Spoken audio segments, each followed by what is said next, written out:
Hey, listener, what's up? Thanks for pressing play this week on the Jock and Nerd podcast. It's a new entry into our What the Fuck Happened series with our buddy, Matt Delhauer, whose head I set on fire so he could literally feel the pain of the innocent souls as he breaks down what the fuck happened to Ghost Rider from 2007.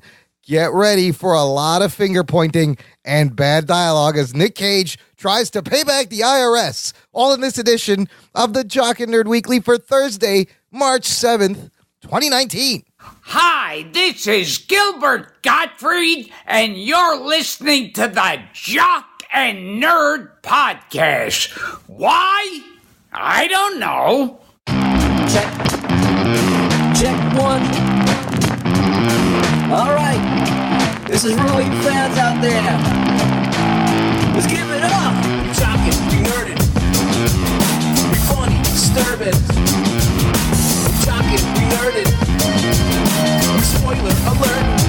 Oh yeah. We talking, we nerded, we funny, disturbing. Oh yeah. We talking, we nerded, we spoiler alert.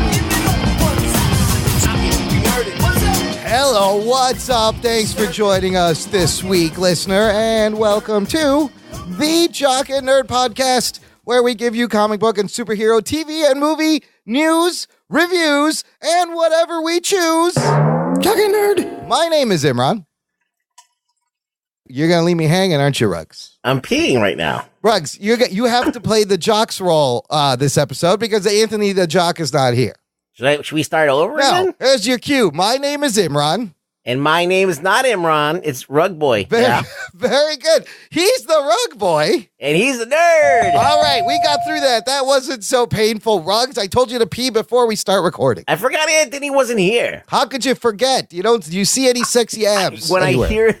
I hear the music, I just take it for granted that he's going to be there. And I knew you were going to leave me hanging. That's all right, listener. Sometimes that happens. Your co-pilot lets you down. That's why I don't have my own show. Nothing would happen. Correct. Plus, I need Imran here. I have an exclusive contract with the Felty. Yeah, that's right. Cannot appear anywhere else. I own your Felty ass. So Anthony's not here, but joining us, you've seen the title. We can't do a What the Fuck Happened without the host of the Ginger Geek pod, the Ginger Geek himself, Matt of the Delhauers. What's up, buddy? Hey, guys. What's going on? See, Matt doesn't leave me hanging. He knows when they're coming. He's a professional. I know how to talk and urinate at the same time. Yeah. That's all it is. It's like chewing gum and walking, Ruggs. Well, we'll practice. You should podcast from the toilet from now on. No, I just have like a jug. Oh, that's fine. You got one of those. Yeah. Well, we've talked about this. We always end up talking about urination. If you are a new listener, this is not the urination show. This is the Jock and Nerd podcast. Show notes, links for this episode, how to connect, how to subscribe can all be found at our lovely website. Please visit jockandnerd.com/264. And Delhauer, man, I'm glad you're here because we're going to interrupt our regularly scheduled programming to bring our latest edition of What the Fuck Happened. Before we get to the movie, give the new listener, maybe the TLDR on this awesome series, What the Fuck Happened. We watch bad comic movies and then we talk about how bad they are. That's pretty good. Yeah. Nice and succinct. All right, let's get to the movie. The Jock and Nerd podcast. And if you haven't seen the movie, it's okay, listener, because we're going to get our patented, entertaining Ginger Geek recap. Delhauer. It's like a sarcastic audiobook. Yes. It's the most sarcastic audiobook you're ever going to hear. It's like you're watching the movie, but you're watching it with Matt Delhauer. It will be lovely. This week you've seen the title, we're going back to 2007 to do Ghost Rider. Oh boy, this is the 11th What the Fuck Happened in the series, guys. Jesus. Yeah, we got to give props. We're going to have a dozen soon.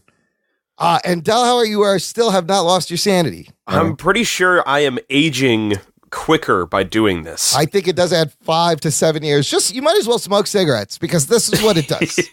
Oh, I forgot to bring mine. Subjecting yourself to these movies. So usually we'll pick movies that we think are deserving of the treatment. Huge box office bombs, but this one is very special. This one is sponsored by, dedicated to our Patreon fan club listener, Glenn Smith. Talking nerd. Because if you sign up for our Patreon, $10 a month listener, you can pick any movie for us to review. You can force us to watch any movie. However, I find it interesting that Anthony kind of got out of watching this shitty movie. Yeah. Conveniently. That motherfucker is going to see Captain Marvel. That piece of shit, he's at Captain Marvel right now. But whatever, It's a big weekend. Let's see what happens. It is. A lot of things happening. So Glenn Smith, here you go. Your order is being served up, and let's give you your spoiler alert. Strap yourselves in, you fucks. Spoiler time. Before we get to the Delhauer recap, let me set up this movie real quick. It's 2007, guys. Right. So a lot of comic book movies have come out already. Yes, this is kind of the time where they've had some hits and a lot of misses, and they're still kind of figuring out. So post, Spider-Man and your X-Men's, but pre the MCU proper, right. A year before Iron Man. Other movies that came out this year, Spider-Man 3, Sam Raimi's Spider-Man 3, and Fantastic Four, Rise of the Silver Surfer. So this What a bad year. Yes, Yeah. This is kind of the fare we were dealing with. Now, Yeah, this is where the bubble burst, man. yeah, the bubble's already burst a long time ago. There's superhero fatigue. Just forget about it. The whole genre. If you look at the Well, it internet. was like, we don't know how to make these movies. No, You and just don't. They did it. They were figuring it out, and the technology was getting better. No. They weren't figuring it out by this point. No. All right. X-Men had come along. Yes. Spider-Man came along. That's true. We'd seen it done properly. Yes. This is 7 years later. It's just that they didn't care. Yes, they're just willingly. Spoiler for the end of this. Yeah, absolutely, absolutely right. They're willingly ignoring, some of the good shit that has been said. You're in a post Spider-Man 2 world, Right. Where that's basically one of the best superhero movies ever They made. just showed you, Sony and Spider-Man just showed you how to do it. So this movie, produced by Columbia Pictures and Marvel, I believe the Marvel logo is before the movie, right? Did they show Marvel? When did Begins come out? 2005. So we also had Batman Begins. Yeah, Yes. so we had two great. And Yes. this was a year before Dark Knight. Yes, year before Dark Knight and Right. Iron Man. So they should have had this shit together by now. Distributed by Sony. So it's Columbia and Marvel and Sony. Runtime 114 minutes. Did you know that there's an extended cut of 123 minutes? Oh, shit. Oh, and I did not know I that. think I might have watched it. Oh, shit. 'Cause No. or at least shit. it felt like I did. No, the regular movie feels like the extended cut. I don't know how much more bullshit you could cut into this movie. But maybe we'll find out. On Rotten Tomatoes, 2007's Ghost Rider sitting at 27% Yeah. on the tomato meter. Now, real quick, if you've looked at Rotten Tomatoes recently, they've changed a couple of things here. The display is different. Is it? There's no more average rating. Oh, they took the average rating out? No, you have to go looking for it. It's not on the main page. They just have reviews counted, and also they've removed that want to see thing before the movie comes out. Whatever, that's dumb. But When I went to do it on mobile, Yeah. I just had to kind of click like more info, and it gave it to me. It's 4.2 out of 10. there is a tab. Yes, 4.2 out of 10. So they've just buried it one click deep, and then it gives you the fresh and rotten breakdown. But Oh, you got to click more info, and then listen, it does give you the average it's rating. a bullshit site, Rotten Tomatoes. What are you They doing? tucked it away because, they don't want. Whatever they're doing in reaction to this bullshit is just going to make the site worse and completely irrelevant soon, probably. But I mean, it's literally, important. it's only relevant to us in this. It's not. Well, and, yeah. It's just weird that when you have a rating and you have to check that average rating because they're so different. Like 82% Captain Marvel, average rating 6.9. Right. So what is there's it? like a disparity Is it there, an like a 8 point or or two. Yeah, or is it a high 6? So this, Rotten Tomatoes. How about you fix your fucking system? We've talked about. Yeah, it's like that should be like the actual the tomatometer is I still don't think it's accurate. I still don't think it's. And I've seen some stories that like critics have come out and said, "Yeah, I got paid to put a good review up on the Rotten Tomatoes." So like there are those things happening. So I don't know how you can trust any of this shit anymore. Well, they say that if it's, let's say it's 3 out of 5, Yeah. they give it a positive rating because it's mostly, you have the majority of it you liked. Yeah. So, but that doesn't dumb. necessarily reflect the movie. The binary, the binariness of it just doesn't work. Let's talk about the money. This movie was made for $110 million. It made opening weekend back in February 2007, made $45 million opening weekend, finishes its domestic run with just $115 million, worldwide $228. So Whoa. they barely doubled their money, but I guess it was enough for them to make a fucking second movie because it did spawn one Nic Cage sequel. Was Nic Cage in it? He was in the Spirits of Vengeance, I believe. He was in that one. No. Yeah, they just waited 5 years. Yeah. He was in it, though? He was. Yes. That Oh, Spirits shit, I of didn't know Vengeance this. came out 2011, and Nic Cage definitely in it. So, cast and crew, here's where things get familiar if you followed the What the Fuck Happened series. Written and directed by Mark Steven Johnson, guys. Oh, I know that name. Oh, I think we've heard this name before. Where do we know the Mark Steven Johnson, Ruggs? Daredevil.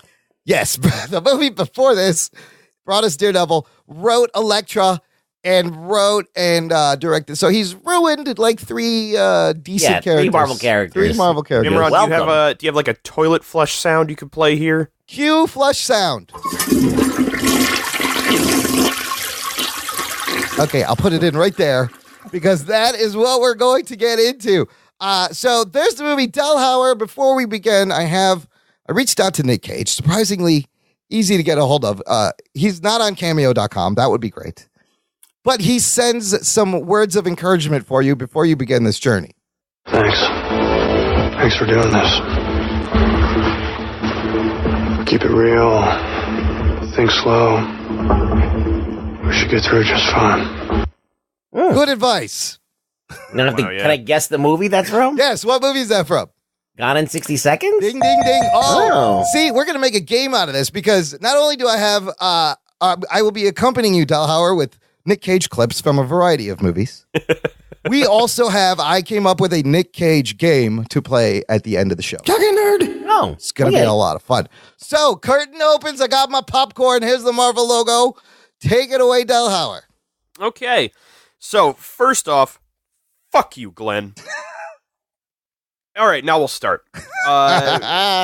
We fade up, and we are opening to a narrated monologue over top of a montage giving us the legend of the Ghost Rider, as told by Sam Elliott. Telling a story about a man in the Old West who was contracted by the devil to essentially kill an entire town after getting them to sign their souls over to the devil, or some shit.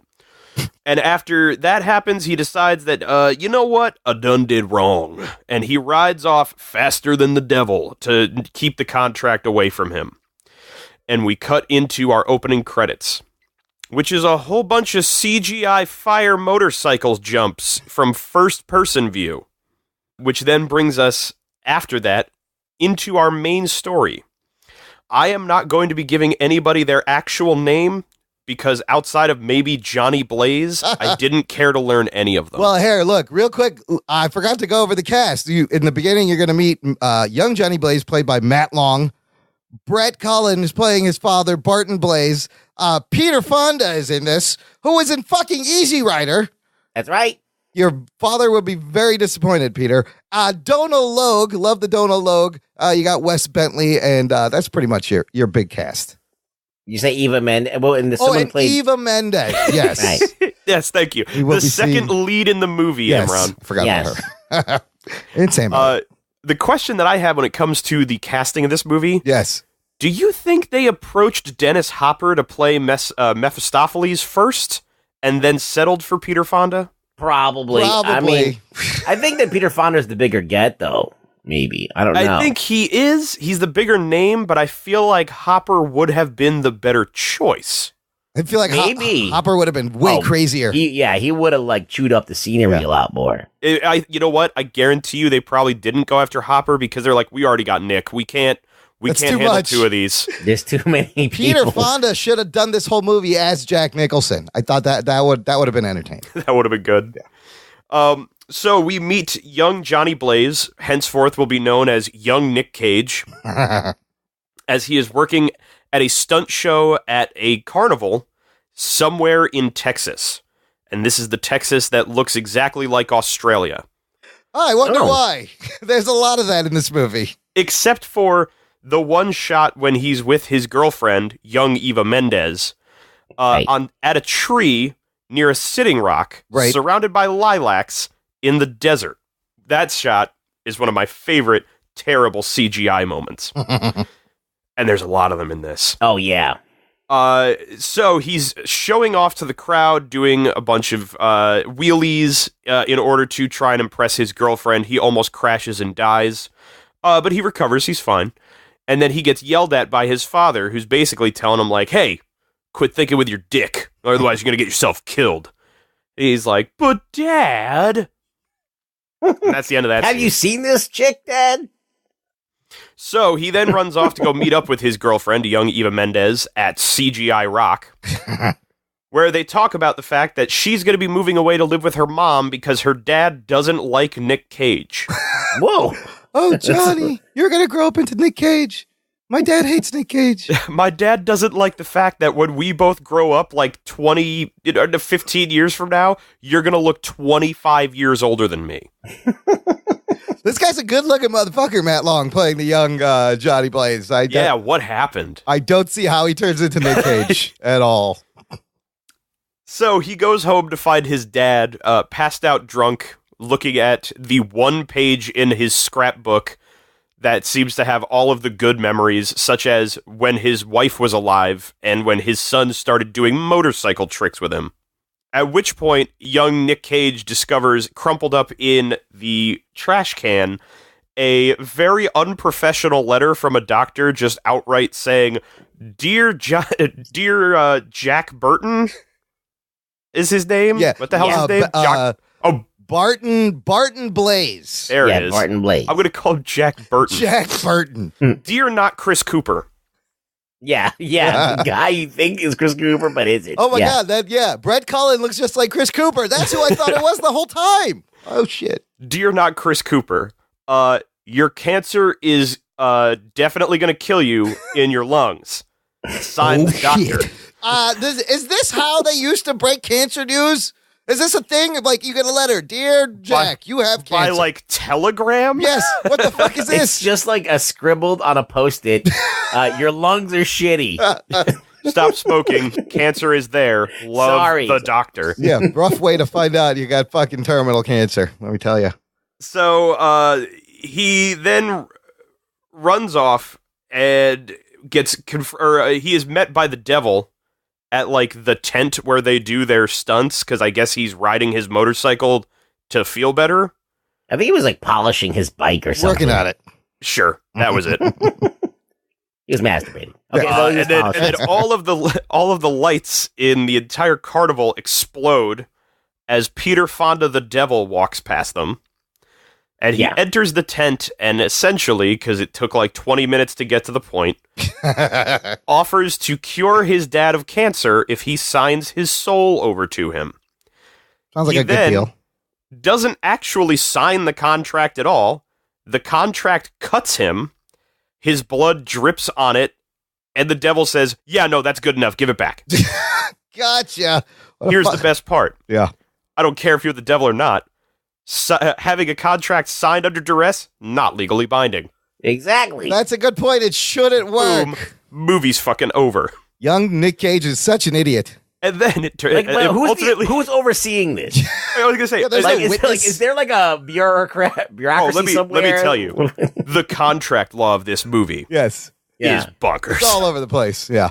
Is there like some devil lawyers looking? Sadly, this doesn't turn into the devil versus Daniel Webster. No. He sells his soul to the devil. The next day, his dad wakes up early, saying that he feels like $1 million. It must be a miracle because I'm, quote, healthy as a horse. Remember when the devil said he'd do that? Yeah. So, apparently, waking up one day after being told you have cancer and not feeling like you have cancer means your cancer must be gone. I must not have the cancer anymore. So they head off to the carnival, and Chris Cooper Light decides he's going to do a stunt he's done 1 million times before, but it goes wrong. and he falls off of the ramp and into the fire ring that he jumps through and dies from it, I guess. Yeah. Because when his son shows up, who, by the way, I don't know why the son isn't there to do the stunt show with him. Yeah, why isn't when he? that's Yeah. what the show is. Yeah. He shows up to find them essentially like carting his dad's corpse out of the tent. People are running and screaming like somebody just fired a gun in the crowd. And the fire ring exploded from the top of it.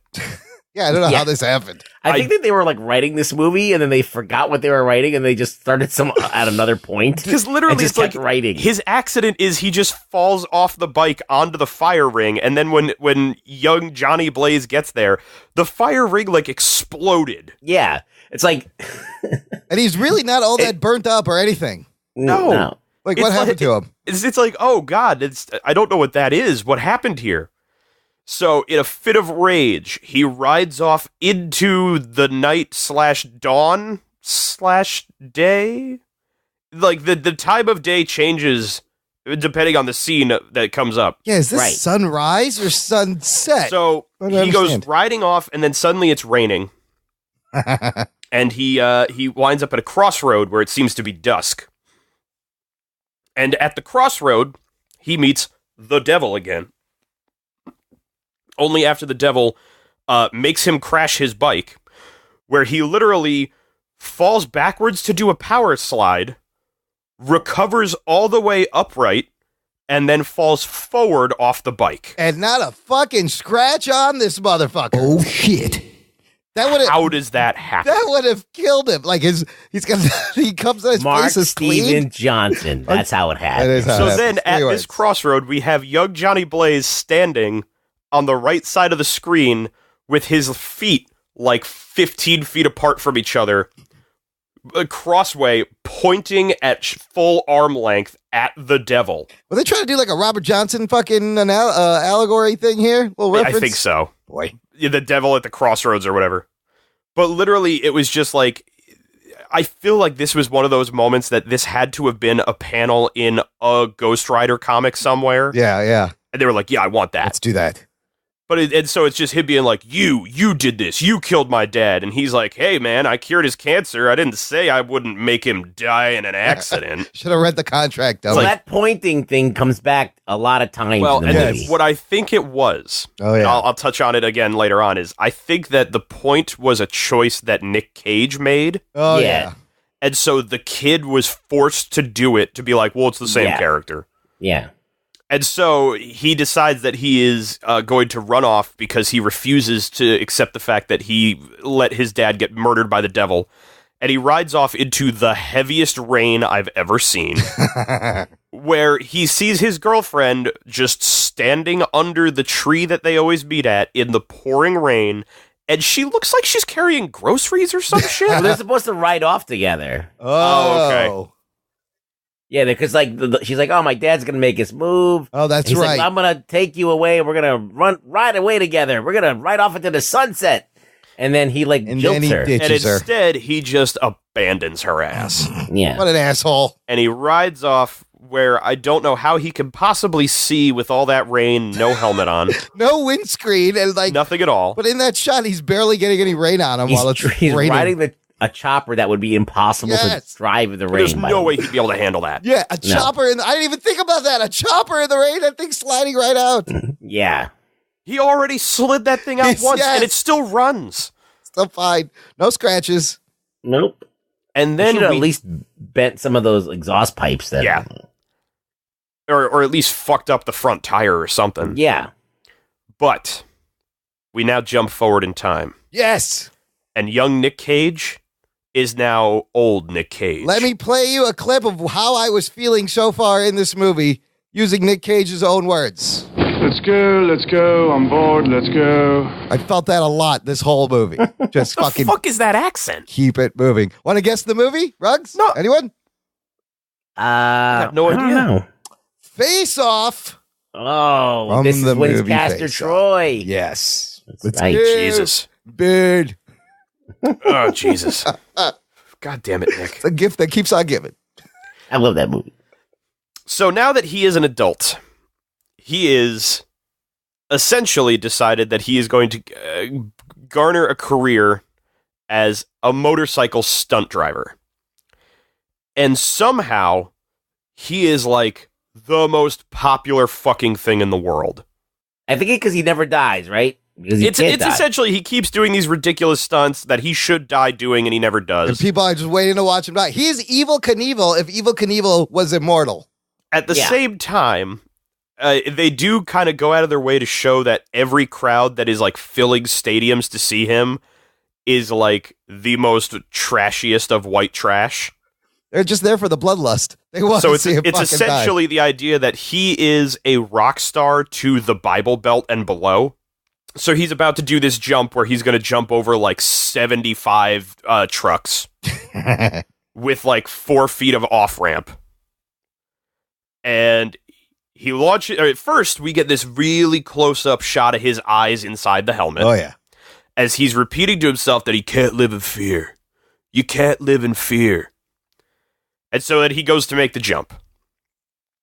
It takes about 10 minutes for this jump to happen.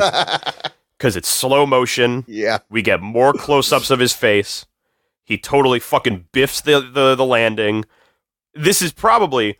I want to know how much of this this wipeout was practical stunt work. It looks like a dude. Like it goes down pretty hard, because too. he hits the landing ramp. He knocks it improperly, flips himself over the handlebars, and fucking puts his face right into the front tire of the bike. So I read they did this to copy a crash, Evel Knievel, a famous crash of Evel Knievel's that was almost exactly like that. Whoa. Yeah.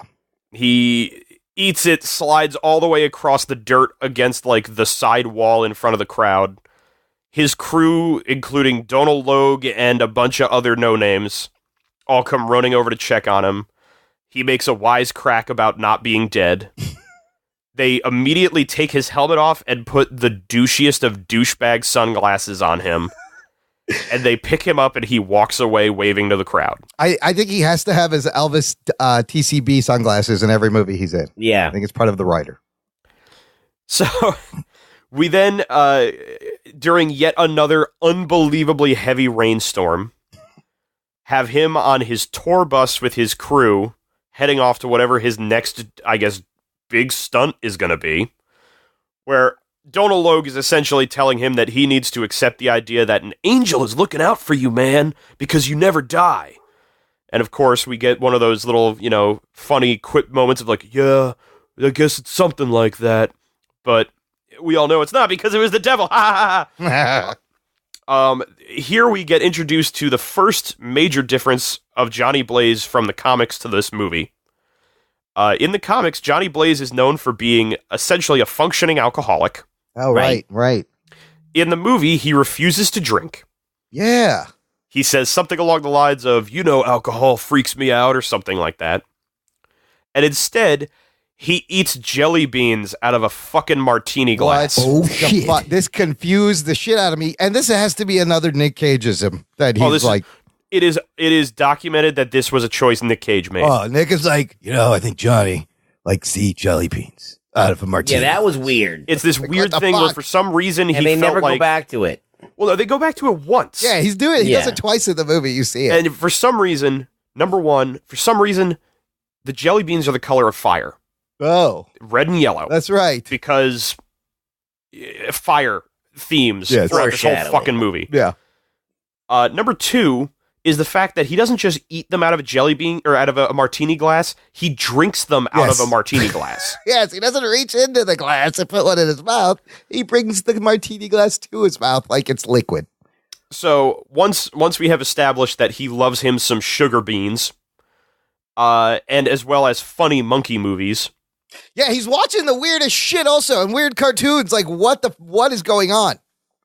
We then cut away to somewhere else in the fucking South, where the heavy rainstorm in this desert turns into fire rain. And Wes Bentley, who from now on will be referred to as Devil Boy. Yes. Because I don't know his name. What the hell is his Blackheart? Sure. It doesn't matter. No. Knowing these names affect nothing. Yes. Yeah, you don't need to know anything. You just know that Wes Bentley, who looks like a budget Dracula with bad CGI, is on the scene. He looks like he walked right off the fucking set of Dracula 2000. He appears out of nowhere, out of the rain, where it's now raining fire down upon him, and then shows up at a biker bar that is in the middle of the desert. Yes. There is nothing around it. He shows up after a biker is standing outside, basically verbally abuses the waitress because it took her long enough to bring him a beer. At which point, as he's drinking it, the beer completely frosts over. What? And he's staring at this thing for a minute because none of the actors in this movie knew how to work with CGI. At which point, Wes Bentley walks up, burns him from the inside out, I guess? Sure. And then walks into the bar. We now go back to Nic Cage as they have arrived at his industrial loft apartment in Texas? Yeah. Look, we haven't made it clear, this whole thing shot in Australia. None of it's Texas. Sometimes the cars are on the wrong side. You can catch that. And they get there, and essentially, Donal Logue is still just kind of harping on the idea of like, look, man, I don't get it. You nearly die every time. You never do. You're reading books about, like, religiosity. What's religiosity? It's the fact that he apparently doesn't know how to say religion. He's also listening to the Carpenters and watching a monkey in a karate outfit fight a man in a karate outfit. We have learned that in this movie, Johnny Blaze loves the Carpenters. What the shit? Loves monkey-based television programs. Yes. Is addicted to jelly beans. Loves out of martini glasses. Yes. And is constantly just researching Christian mythology. Right. He also loves this. Someone's going to steal the Declaration of Independence. Yeah, he's very worried about that also. Yeah, he's... It's you could tell it's a thing where, like, he never says it. Right, it's in his face. But you can just see that it's on his face. Yeah. So he then says that apparently they're going to have another big jump that he's going to do. He's going to jump a full football field, goalpost to goalpost, over top of, I guess, cars, trucks again, or whatever. And Donal Logue's character is just like, look, man, I'm worried about you. Maybe just take the trucks out of the jump, so that way we can have like an easier one this time. And he's like, all right, I'll think about it. And that's the end of that scene. The only thing I got out of that scene was that not only does he drink jelly beans out of a martini glass, he keeps them in a fucking carafe. Yes. Yeah. On a table. They can pour more. I think he's confused about liquids and solids. And when he walks in, he goes directly to it, is pouring it out into a martini glass, offers them to Donal Logue. Yeah, he's like, you want some jellies? You want some jellies? Oh, shit. Donal looks like, the fuck is wrong with you? It's one of these things where you could tell, like, no one wanted to tell Nic Cage, like, maybe just dial it back. Yeah, no, nobody's correct. Nobody's giving him any notes. They're like, he's going to do what he does. I just think that the director of this movie just didn't know how to do it. No, he didn't. We saw Daredevil. He doesn't know what he's doing. Yeah. And so you add Nic Cage into the mix, there's no way you're controlling. Oh, yeah. So we then go back to the fucking biker bar. Oh, yeah, the biker bar. What's going on there? So apparently, Wes Bentley's just been murdering everyone in this biker bar for, like, hours? And he's killed everybody in this bar with this weird I burn you from your face and the inside out thing. And the waitress that got verbally abused earlier is trying to hide, and she's about to run, and he finds her and tells her, I knew you were there. I could smell your fear. Ugh, there is so much bad dialogue. I'm glad you highlighted that. And then he burns her to death too. Yes. At which point we are introduced to his gang of Planeteers. It's the Captain including Planet. The Water Guy. Yep. Yes. The Wind Guy. Yep. Yes. And Earth Boy. And I guess he's Fire Guy, I guess, or he's Ice Guy, or both. Despite the fact that he burns people to death with, like, internal fire or something, but also, like, things get coated in ice when he walks by them because elements? I was like, he's fire and ice, and then they're earth and water and air, and the water guy is just always sopping wet. It's hilarious. And, oh my God. Okay, so Don't ask me what their names are. I don't know. I don't know. They just look like a bad Backstreet Boys video. The air guy. Yes.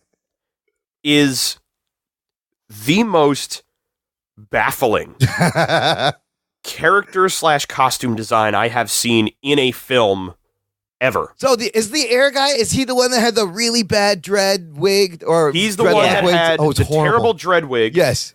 With the weird contact lenses. Oh, right. The file point teeth. And the feathery boa, bathrobe. And the weird facial hair. He had the weird goatee. Who, funny enough, below all of it, looked like a low-rent Ethan Hawke. He did a little bit. And then, the Earth guy didn't have a shirt, but he had a jacket. He was rocking that look. And I forget what the other guy was wearing, but they looked horrible. Wet boy didn't matter. It was all black. It was a long coat, and his hair was fucking soaking wet.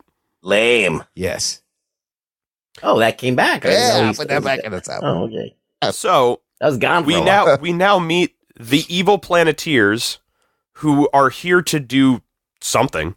Should have thrown a chick into the mix. Yeah, why can't there be girls? I agree. 100% I agree. Also, make them worthwhile. Yes. Make me want to remember them by either how they look or what they do, or give me fucking names. Yeah. I mean, I know they say their names. Say them more than once. It's like Grissom and Chisholm and Chasm. All I remember is the water guy's name was Wallow. Bad and wig immediately guy. my thought was, that's fucking stupid. Listen, you don't forget bad wig guy, because you're just like, holy shit, that's a bad wig. God. Every time he Gressel and Wallow and Abigor. It is to a point where my thought was, whoever the costume designer on this movie was, I hope you have not worked again since. Just like Mark Steven Johnson. Who sadly has. Yeah, but not a lot. No, not at all. Not done a lot of things. But so they get to a point where, so we just established them. We now go to the next day, I'm assuming, or maybe it's a week later. I don't know. But we're at the big jump in the stadium now. Where this stadium is, couldn't tell you. Texas. Somewhere in Texas. Apparently near his hometown, but maybe not.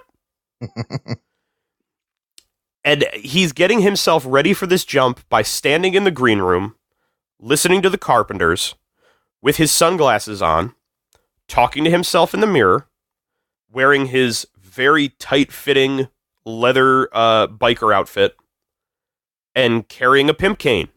He does have a cane for some reason. Why? They ask him that. Oh. Dodo Logue comes in. Oh, that's right. Yeah. He goes to say something. He gets told, you don't interrupt Sharon. Because apparently... Karen. Oh, yeah, Karen. Sorry. I've always thought it was Sharon Carpenter. No, I think it's Karen Carpenter. No, yeah, I trust you. I don't know. I'm just talking out my asshole. And then he turns off the song. They talk about how, are you ready for this jump, JB? And he's like, I'm Nic Cage. And that's all really he does. He walks out. He's being mobbed by reporters who all want to ask him questions until one reporter catches his attention. And it is grown-up Eva Mendes, who is 25 feet away with nobody around her in a terrible green screen tunnel leading out to what is definitely not a stadium. Yes. And she gets this angelic, I'm in all white, backlit, why soft is she focus shot. Backlit. Yeah, and where's your cameraman? What are you doing over there? And she doesn't have the cameraman, the producer, or her microphone. She's just standing there. But by she looks herself. great. No one around her. She does look great. We then learn that she is a reporter for one of the local news stations and is here to cover his jump. But Nic Cage doesn't want to talk about his career. This is the first time he's seen her since he outright fucking abandoned her in the rain when they were kids. You're missing out on one thing. What's that? That before this whole thing happens, he's talking to Donald Logue, and he said he's waiting for a sign. Oh, yeah. Oh, yeah. As to when to like stop doing his jumps or something like that. Yes. And so she shows up, and he comments that she's the sign. But before he even does that, they try and have an interview, and it's this bumbling mess of her asking questions and him being like, "Oh, you look great. Yeah. I heard you got married. Is that true? I miss you a whole lot." And then I think the only question he answers was she asks him something. It's about the cane, isn't it? I don't remember. Goes with the outfit, he says. Well, there's I guess there's that, but there was one where it's like she asks him a question about the jump that requires like detail, and he just answers with, "Yeah, oh yeah," and that's it. The cane, he needs support. That's why he has the cane. I need support. So she then, her producer is basically slitting her wrists over behind the camera at the fact that this is the interview that they're getting. They all pack up and they leave. And so now that he can't believe he saw her again and believes she's the sign that his life is gonna get better or something. He is getting ready for the jump, telling Donalog, okay, we're gonna do this and it's gonna be great. Oh, wait a minute. They're opening the retractable roof of the stadium and they're flying in 6 military helicopters. And he's going to jump these helicopters. He pulled the trucks, just like Donalog asked. Apparently, no one is able to hear 6 fucking helicopters flying just over the stadium. Oh, shit. Next to each other without hitting each other. Right next to each other without hitting each other or causing any kind of terrible draft issues. No. Yeah. And I don't know if 6 choppers would fit between fucking goalposts on a football field. I don't know about that. Definitely not like fucking Hueys. No. Not those they're Black Hawk helicopters. And so they land them perfectly, no problem. No one's hurt. They still have the fucking rotors going.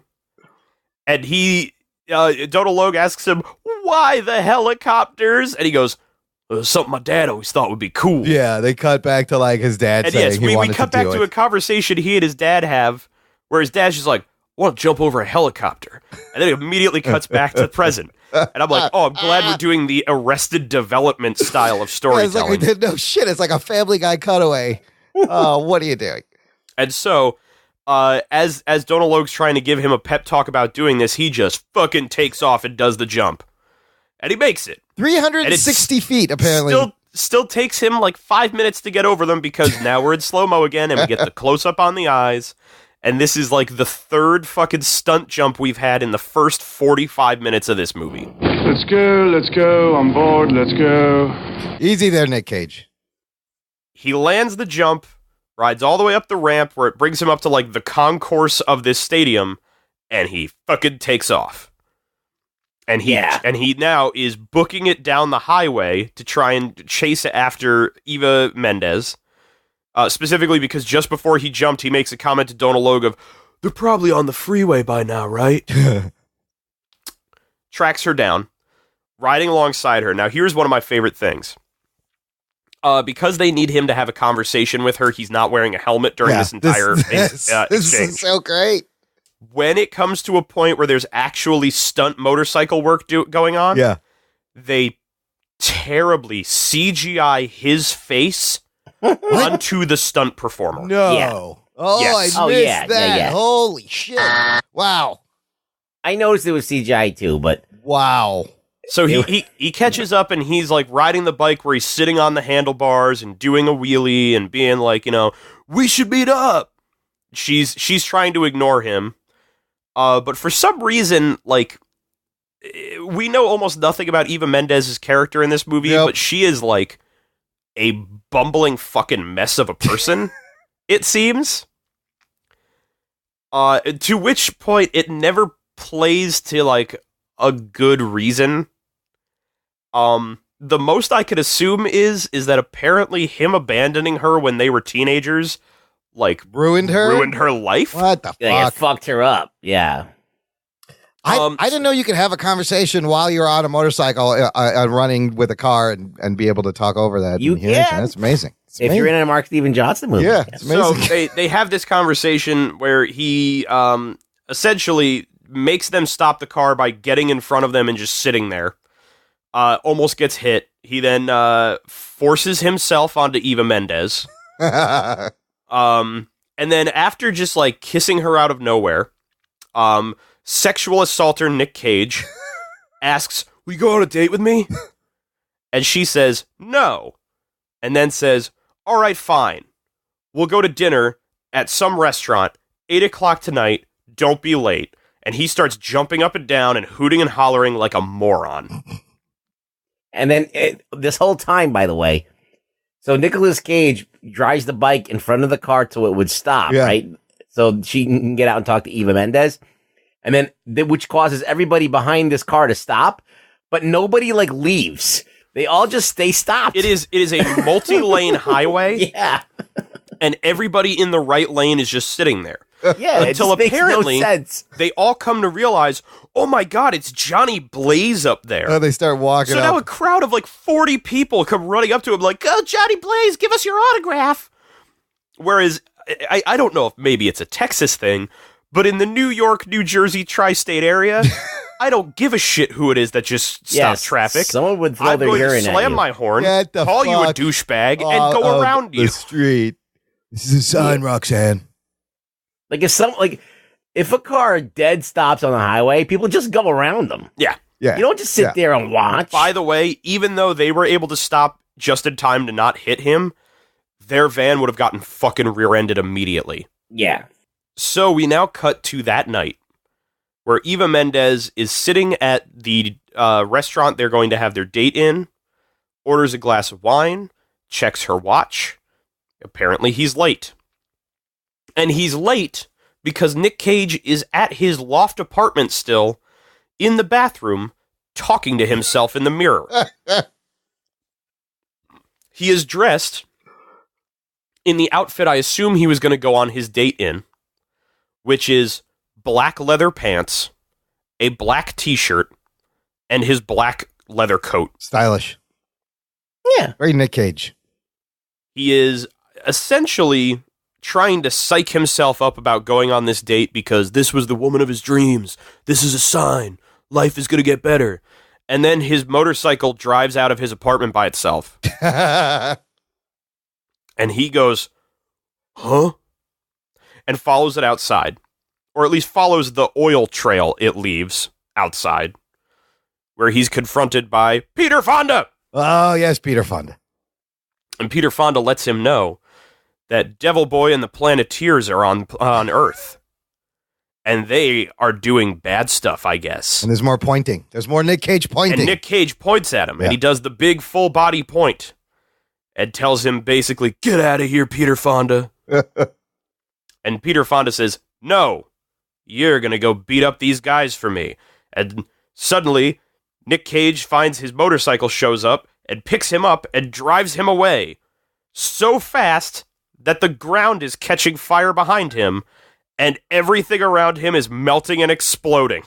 He's blowing shit up. Yeah, just everything he drives by. Cars are flipping, lights melting fucking lampposts, exploding the windows of every storefront he goes by.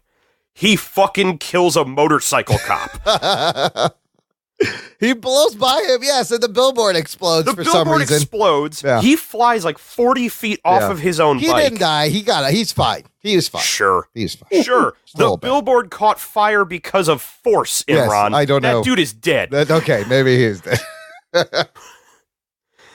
And the motorcycle takes him off to a train yard where Blackheart and the boys, which honestly, I want that as a t-shirt because that is my new favorite boy band. Boys with a Z. They're just hanging out over there. They're hanging out, just like wandering around, until a lowly old fat white guy with a lantern comes wandering out of 1885 and asks them, "Oh, can I help you boys with something?" He's like, "Didn't this used to be a graveyard?" He's like, "Well, it was, but then it became a train yard." It's like, "What did they do with the bodies?" I don't know.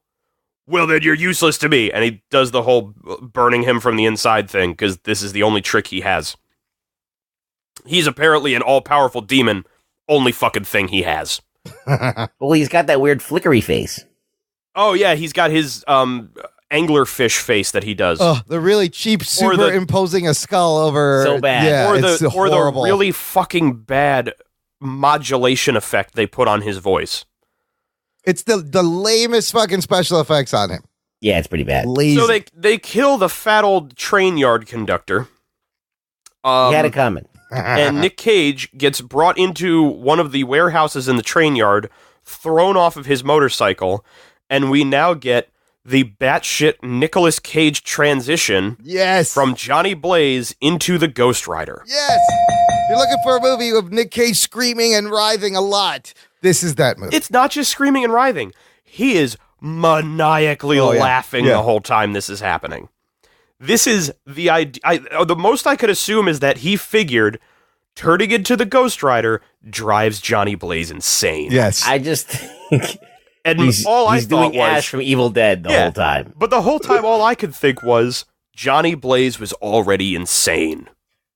That's a good point. Like, he took a character who was at 10 and brought him to 11. Yeah, maybe even 12. But that you gotta love that about the Nic Cage. He will go all out. He will put it all out there. The Ghost Rider goes wandering out into the train yard to find the boys.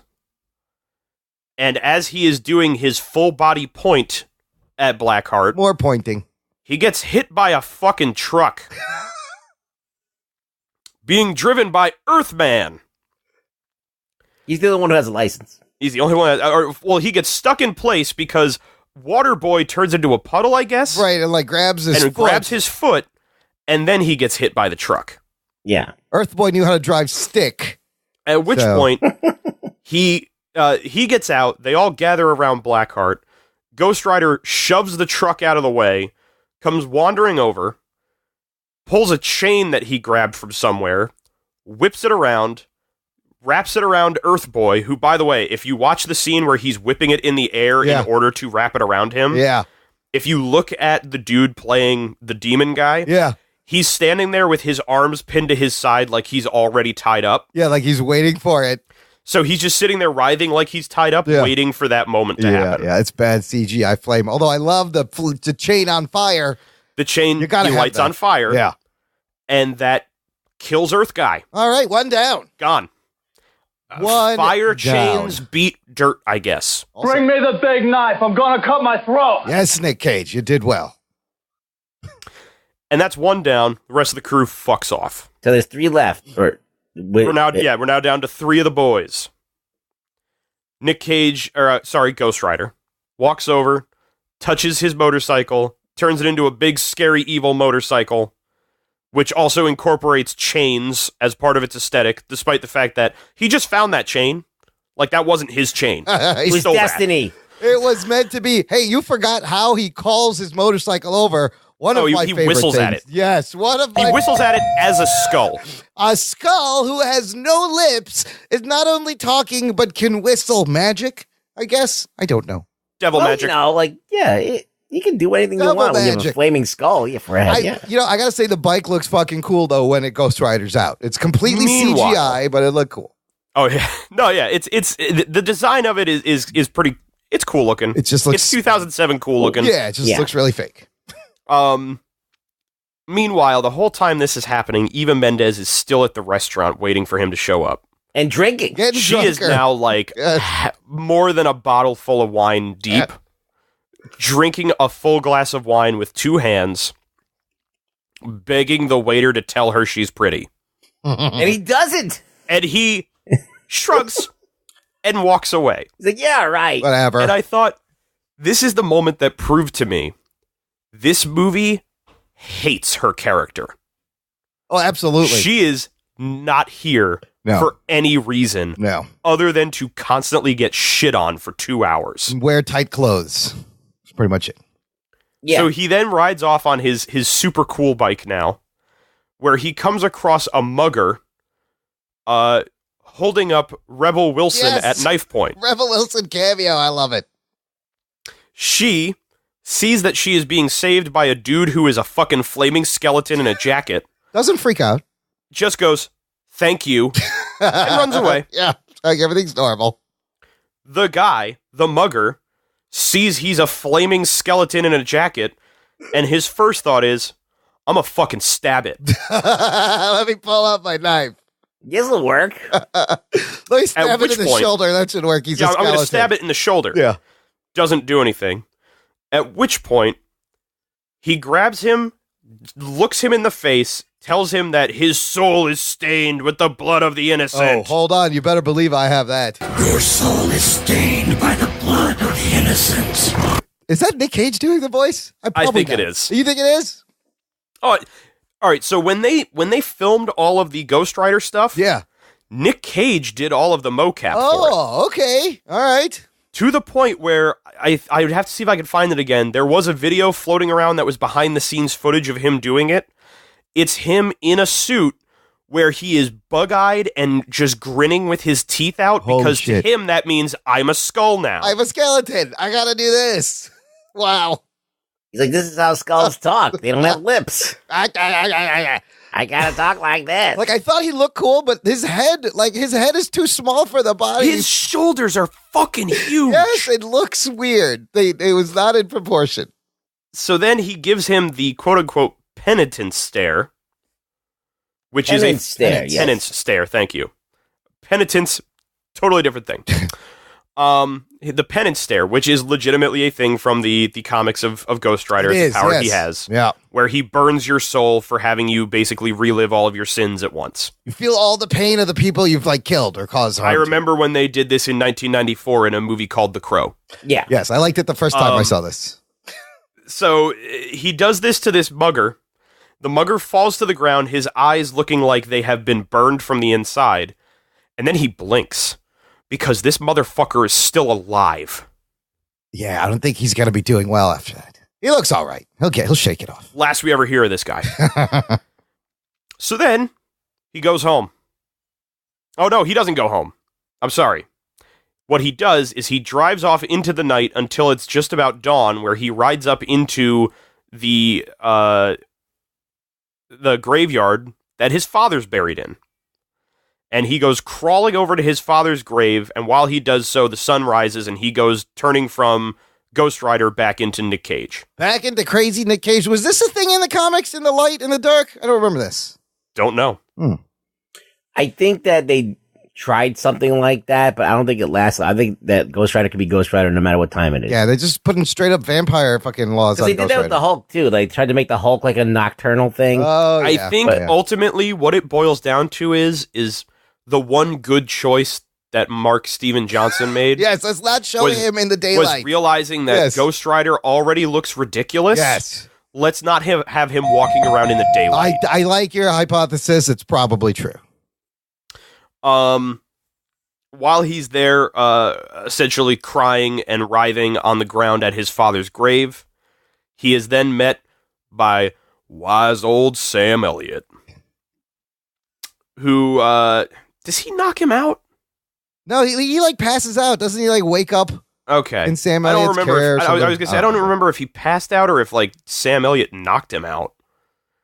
But he basically just like, yep, that's going to happen. It's going to keep happening. You're the rider. What a great voice. You do that? No, that's not bad. You get Thanks. very close. I love Sam Elliott's voice. How can you not? No, it's brilliant.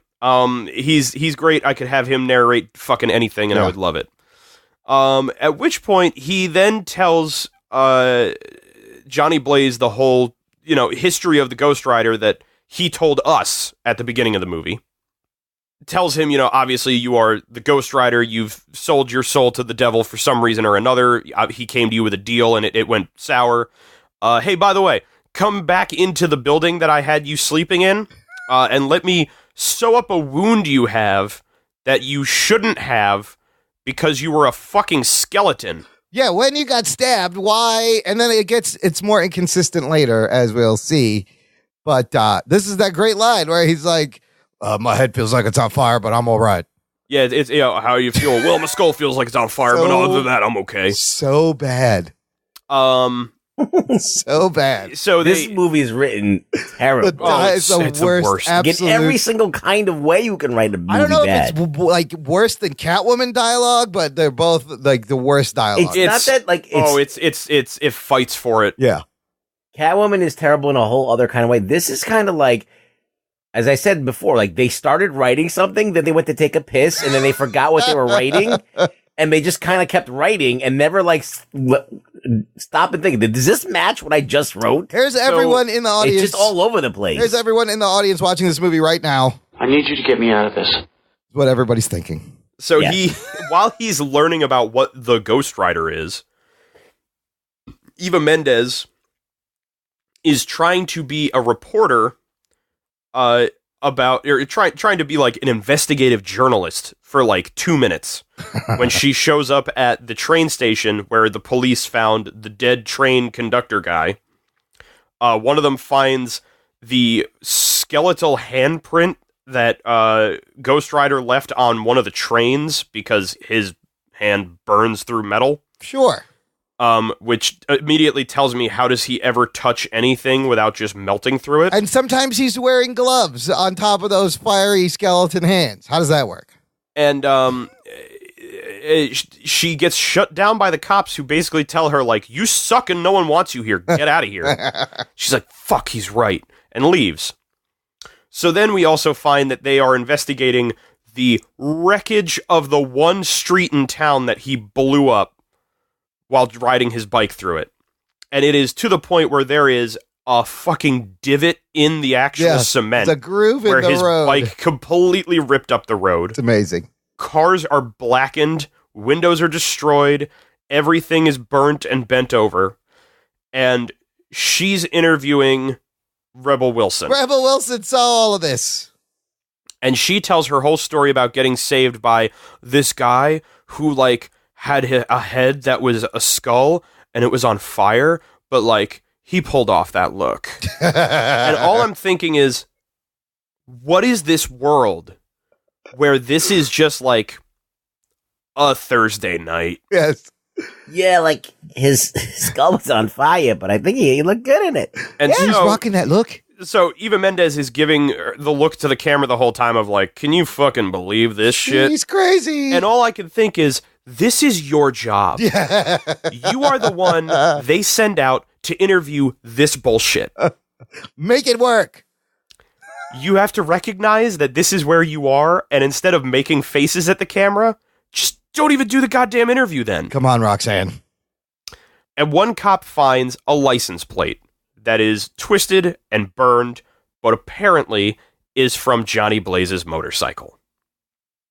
Dun, dun, dun.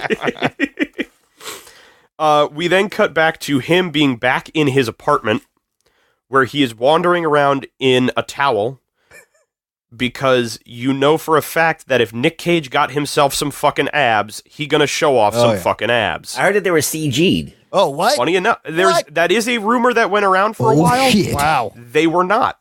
Oh. He did, in fact, get him some fucking abs.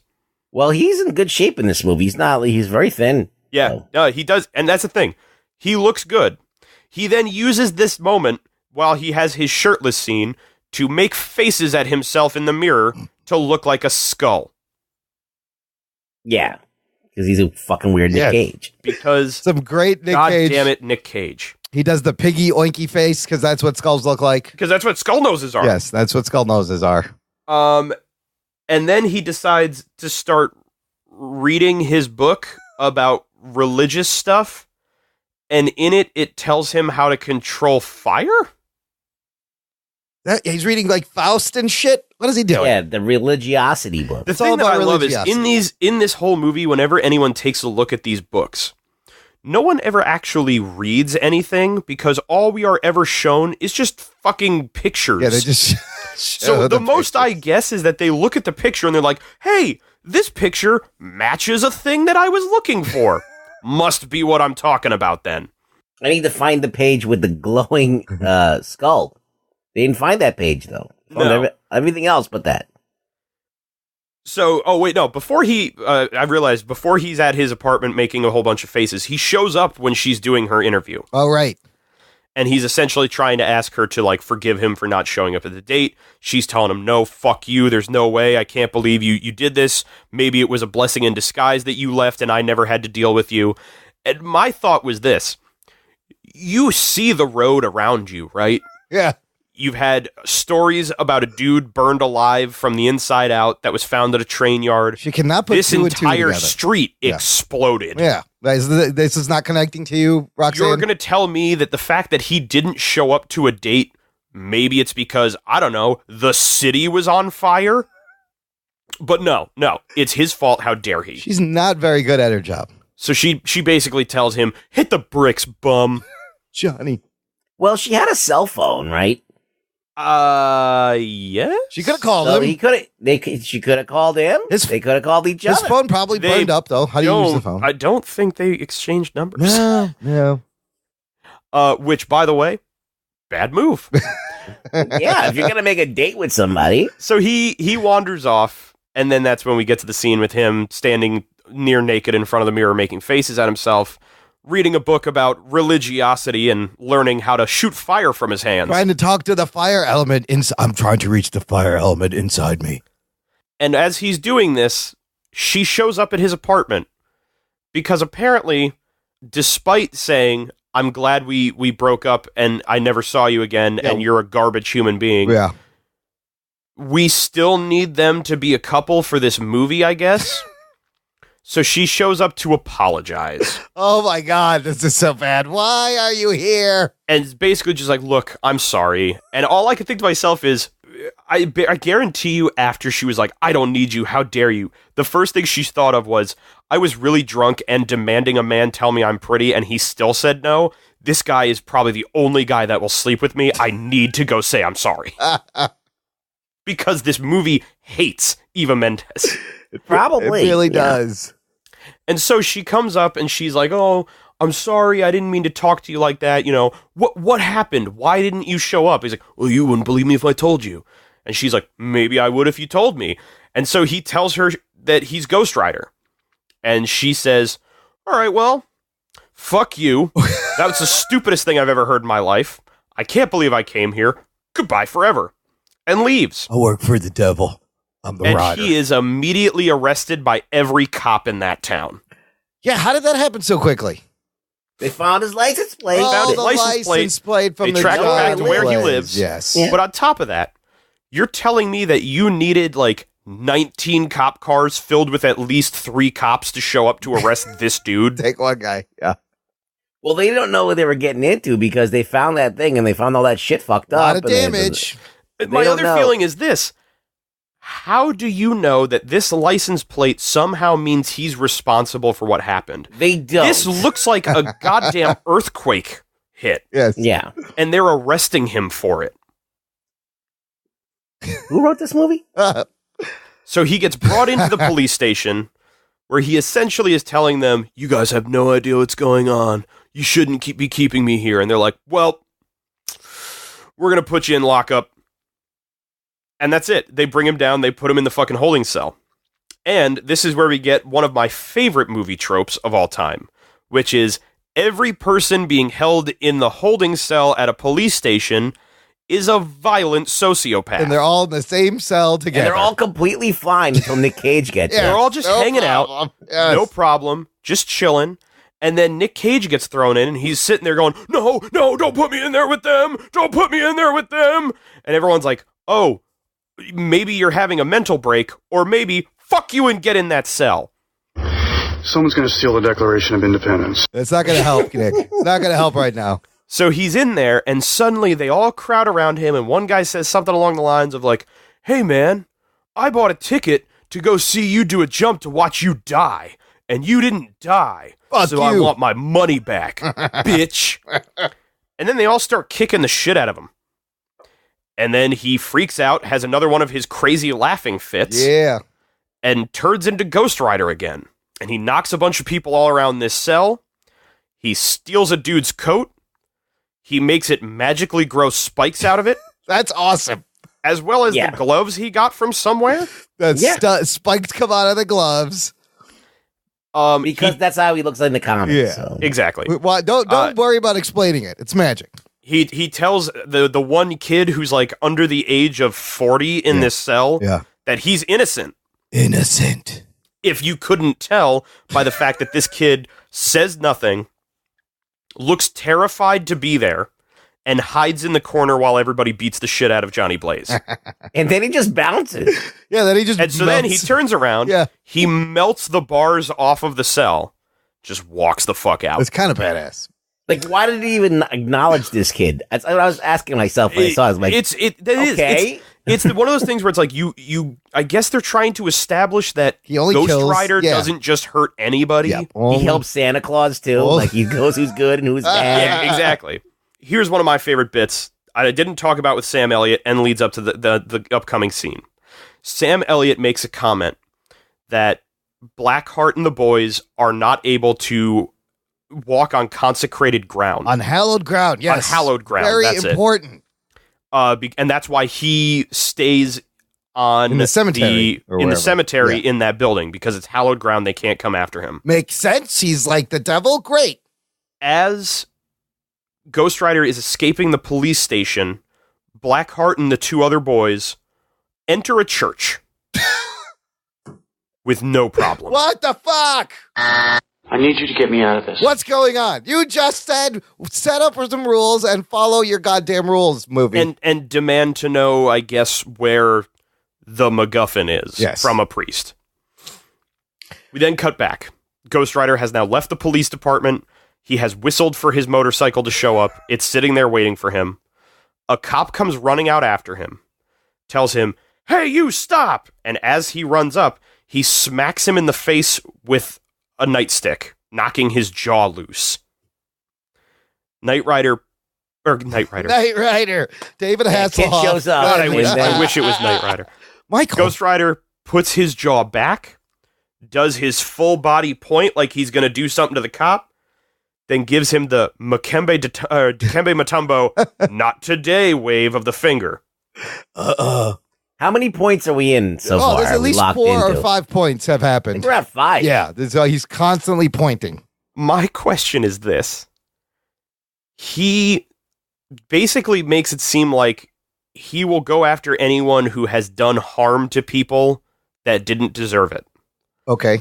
This is a police officer whose first gut reaction to somebody walking out of the police station is to just bash them in the face with a baton. Well, he's on fire with a skull face. That doesn't stop him. Like, this is a dude who literally sees a skeleton on fire in a leather jacket walking down the street and thinks, you know what I should do?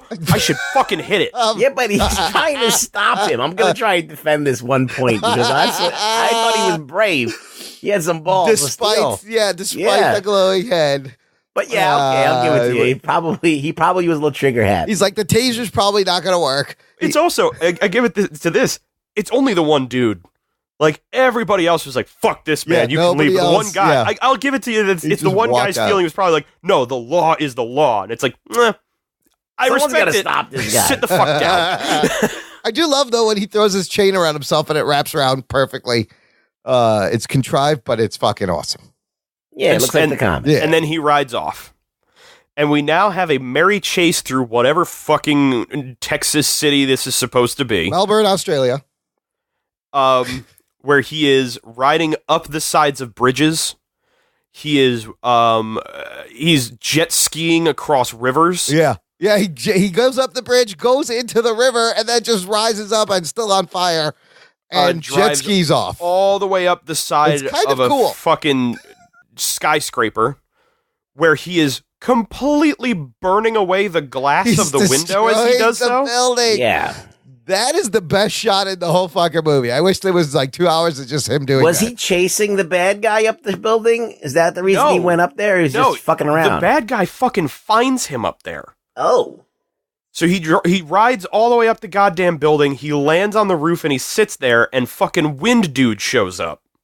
He was making a spectacle of a testicle of himself. Exactly. And so I think Wes Bentley sent him to go get him. Meanwhile, while this is happening, Eva Mendes is packing her bag in her hotel room, I guess? Yeah, because she was in there for the story, I guess. She was traveling. And she looks across the way and sees Ghost Rider riding up the side of the building. Yeah.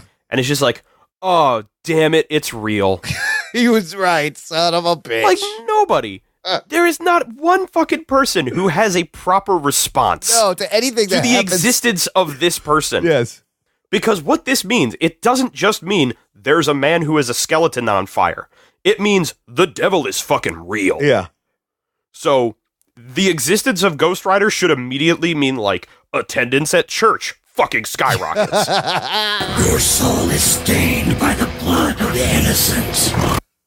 Yeah, there should be a lot of a crazy ass reaction when they see that shit. So he gets to the top of this building where he's attacked by Wind Dude, and he goes to hit him with his chain, and it goes right through him because he's wind.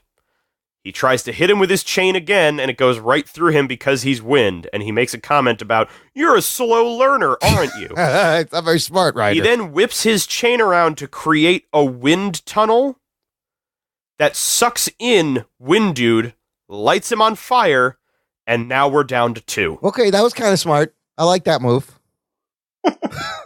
Sounds like something that Bugs Bunny would do. Yeah.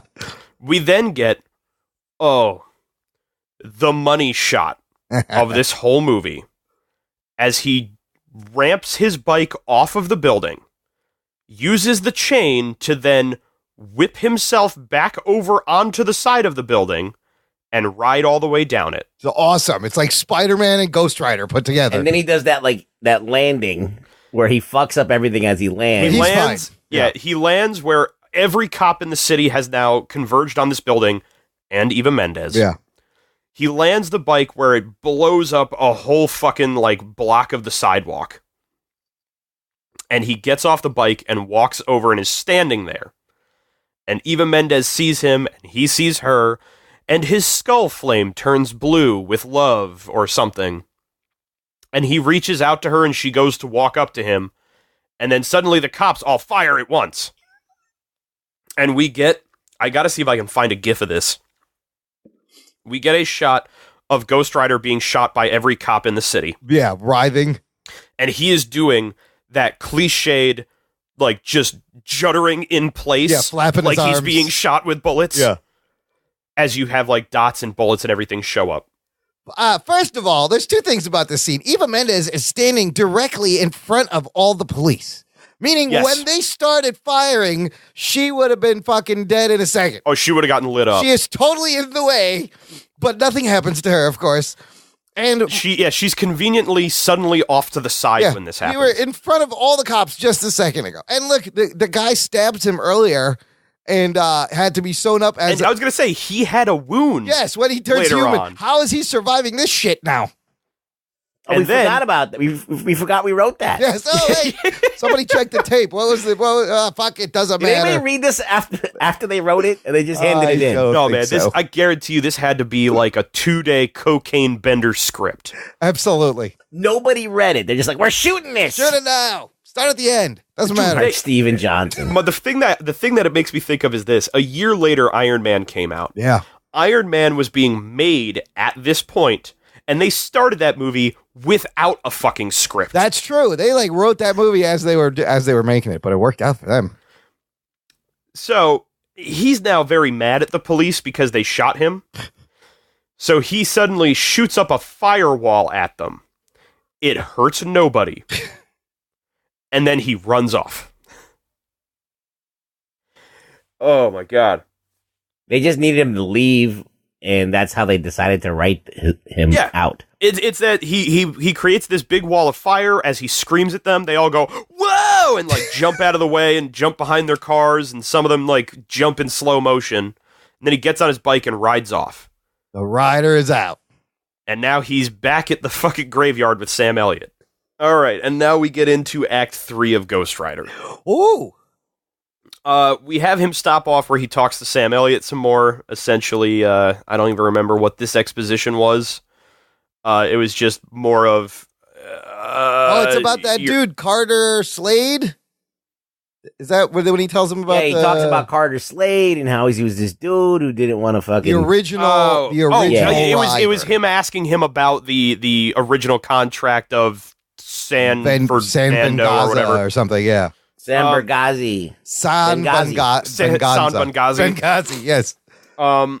And then, so while he's talking to him, Eva Mendes shows up at the loft again, trying to find Nic Cage, and instead finds Donal Logue. Uh-oh. And they have this wonderful little, what are you doing here? What are you doing here moment.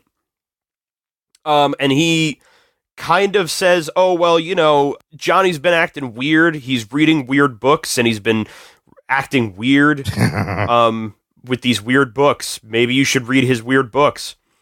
And so while she's looking at the books, Blackheart shows up and murders Donal Logue with his whole burning him from the inside thing. Because if you have one trick, just do that. Over and over again. No one catches. I was sad when Donal Logue died. No one will get bored of it. I love Donal Logue. Yeah, he's great. He's just great. Great on. You had nothing else to offer the movie. No, though, No. You can't have Ghost Rider and Ghost Rider's ginger friend. No, you can't. In an ideal world, maybe, but no, we weren't ready for that in 2007. So then Nic Cage comes back to the loft and finds out that Eva Mendes is there. She's being held captive by Wes Bentley, who, number one, how does he know who Ghost Rider actually is and where he lives? Oh, that's a good point. But no matter, we're already way too far into it to care. Yes.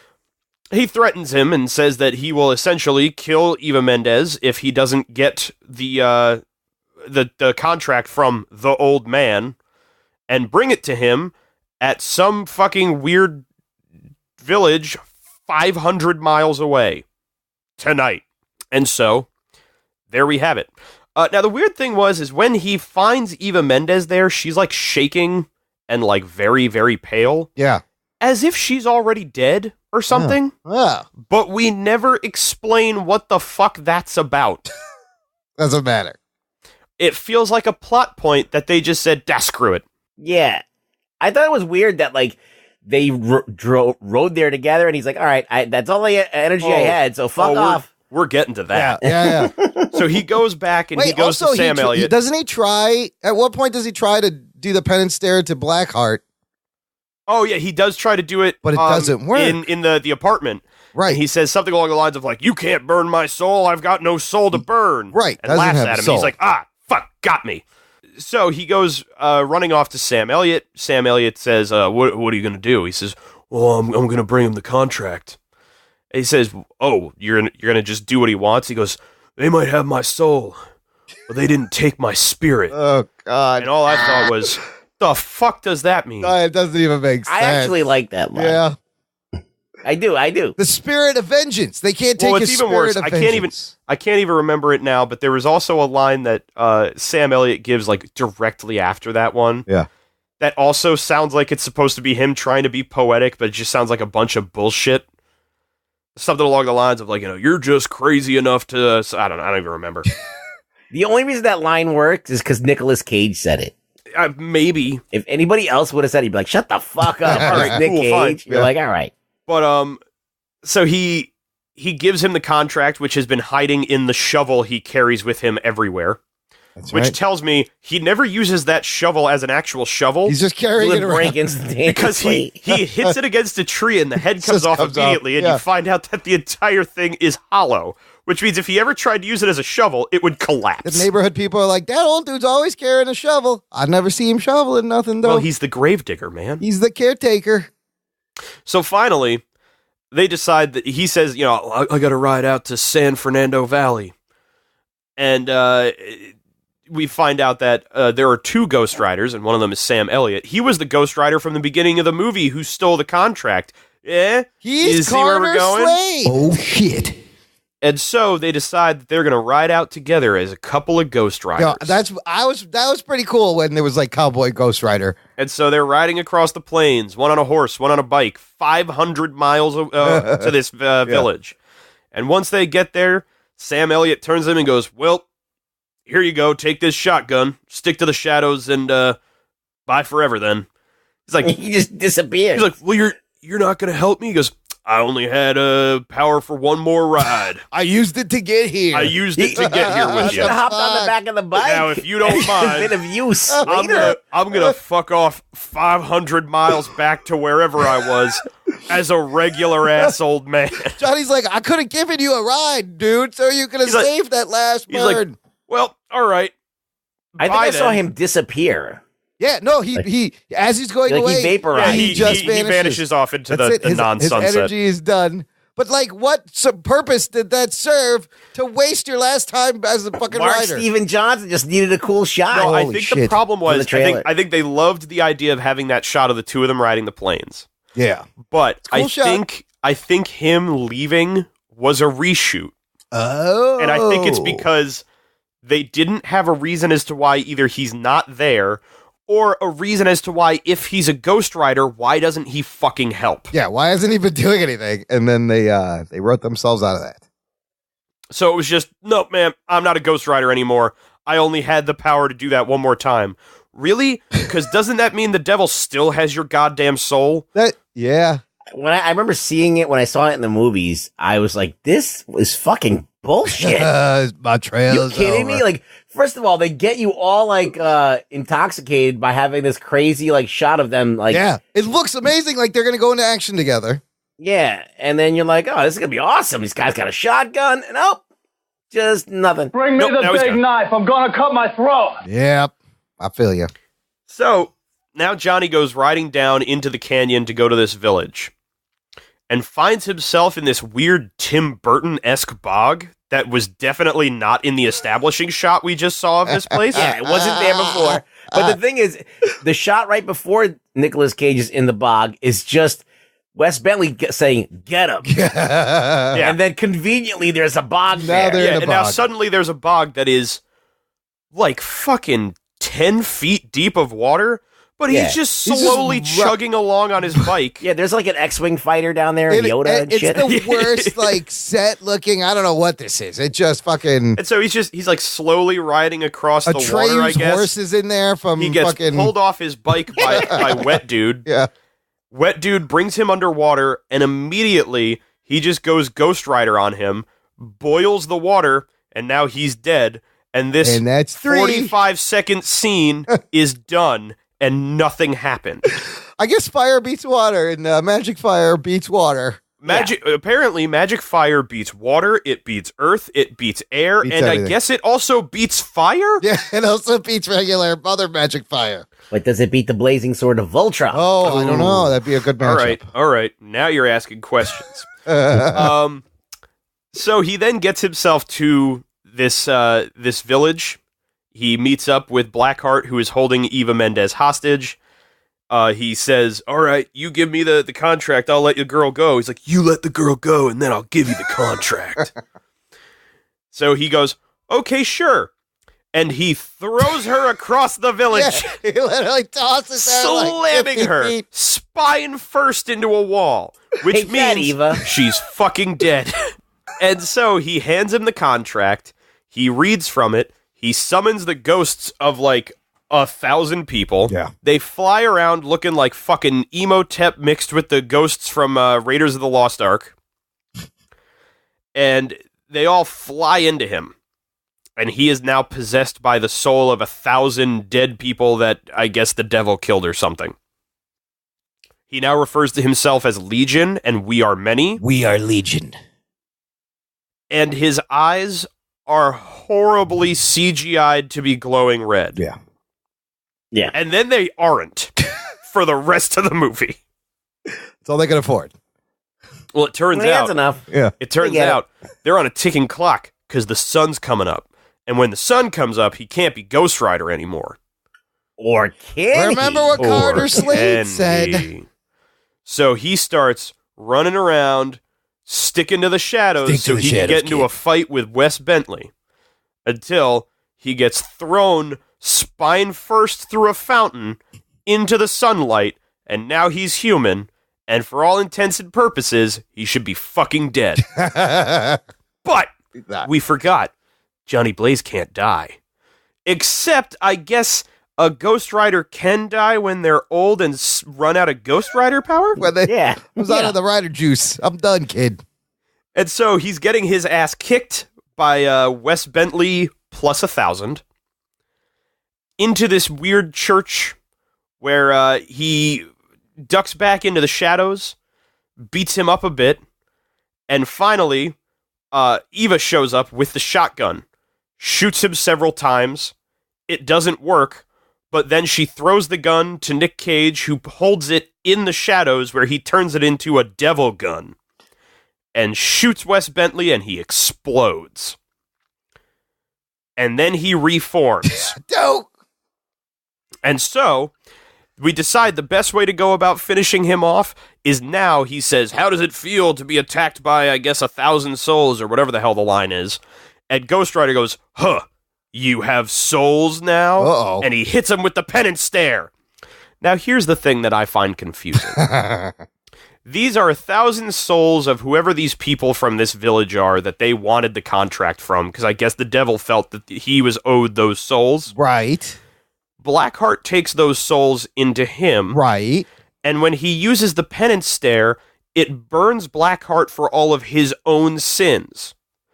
But shouldn't he be burning the souls of the people inside of him for whatever sins they committed? That's absolutely correct, because Blackheart doesn't have a soul. Yeah, so it's completely pointless. Why is this even working? They tried to bait and switch you thinking that, oh, now he's got souls, kind of. That's a huge fucking plot hole, though, for the climactic That's a big end. fuck up right there. That's a big fuck up right there. For the climactic end of the movie, like, none of this makes sense. And Blackheart is down for the count. And so everything seems to be going real great.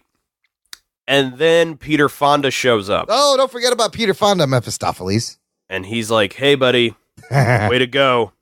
Thanks for helping me. I still own your soul. But you should work for me. Unless you don't want to be Ghost Rider anymore? I'll take it back. And Nic Cage goes, no, I'm going to keep being Ghost Rider. And I'm going to use these powers to fuck you over. And Peter Fonda goes, damn it, and disappears. If you have the power to take away the Ghost Rider ability, you still need him to volunteer that? You gave him these powers against his will. Take it back. Yeah, you can't take it back. Goddamn devil, man. It's the worst devil ever. I would make so you he pay disappears. For this. Yeah. And we finally end the film with Nic Cage and Eva Mendes at the tree that they were at the beginning. Aww. And he's basically telling her, I'm going to have to leave now, because I have to go be the spirit of vengeance, the Ghost Rider. And they kiss. That's your fucking movie. Your soul is stained by the blood of the innocent. And now, listener, your soul is also stained by the blood of this goddamn movie. Compared to Daredevil, like, Daredevil is like a fucking masterpiece compared to this. That's fucking true. Oscar gold compared You to are this movie. absolutely right. Daredevil is so much more entertaining. Again, the whole time, this is what I'm thinking. Let's go, I'm bored, let's go. How can you make a movie about a guy with a flaming head so fucking sloggy? It makes no sense. And boring. They didn't stick to their own rules. No. They had no idea what they were writing. They forgot what they were writing, and they just fucking started making up new shit. None of it makes any sense. This movie is barely 2 hours. It's way too long. It was excruciating to watch. It's way and you too go long. like 50 minutes before Ghost Rider even shows up. Yes, there is no fun ghost writing until 50 minutes in, which I was watching the clock. I was like, what the fuck? And I kept zoning out. I was like, what the fuck is going on in this movie? Delhauer, excellent job, listener. You made it to the end of the recap. We're going to find out what the fuck happened with this movie right after this quick break. Here's some fun promos of some fun podcasts, and we'll be right back. After these messages, we'll be right back. Hey everybody, this is Henno. And this is Stephanie. And we're from the Gotham Lights Podcast. Also, the Orville Lights Podcast sometimes. They are two podcasts dedicated to the television show Gotham and the Orville. Now, where can they reach us, Steph? I'm so glad you asked, Henno. You can find us on Twitter at Gotham Lights. You can also find us on Facebook, don't you know? Don't you know? Just by searching Gotham Lights. Gotham Lights Podcast at gmail.com.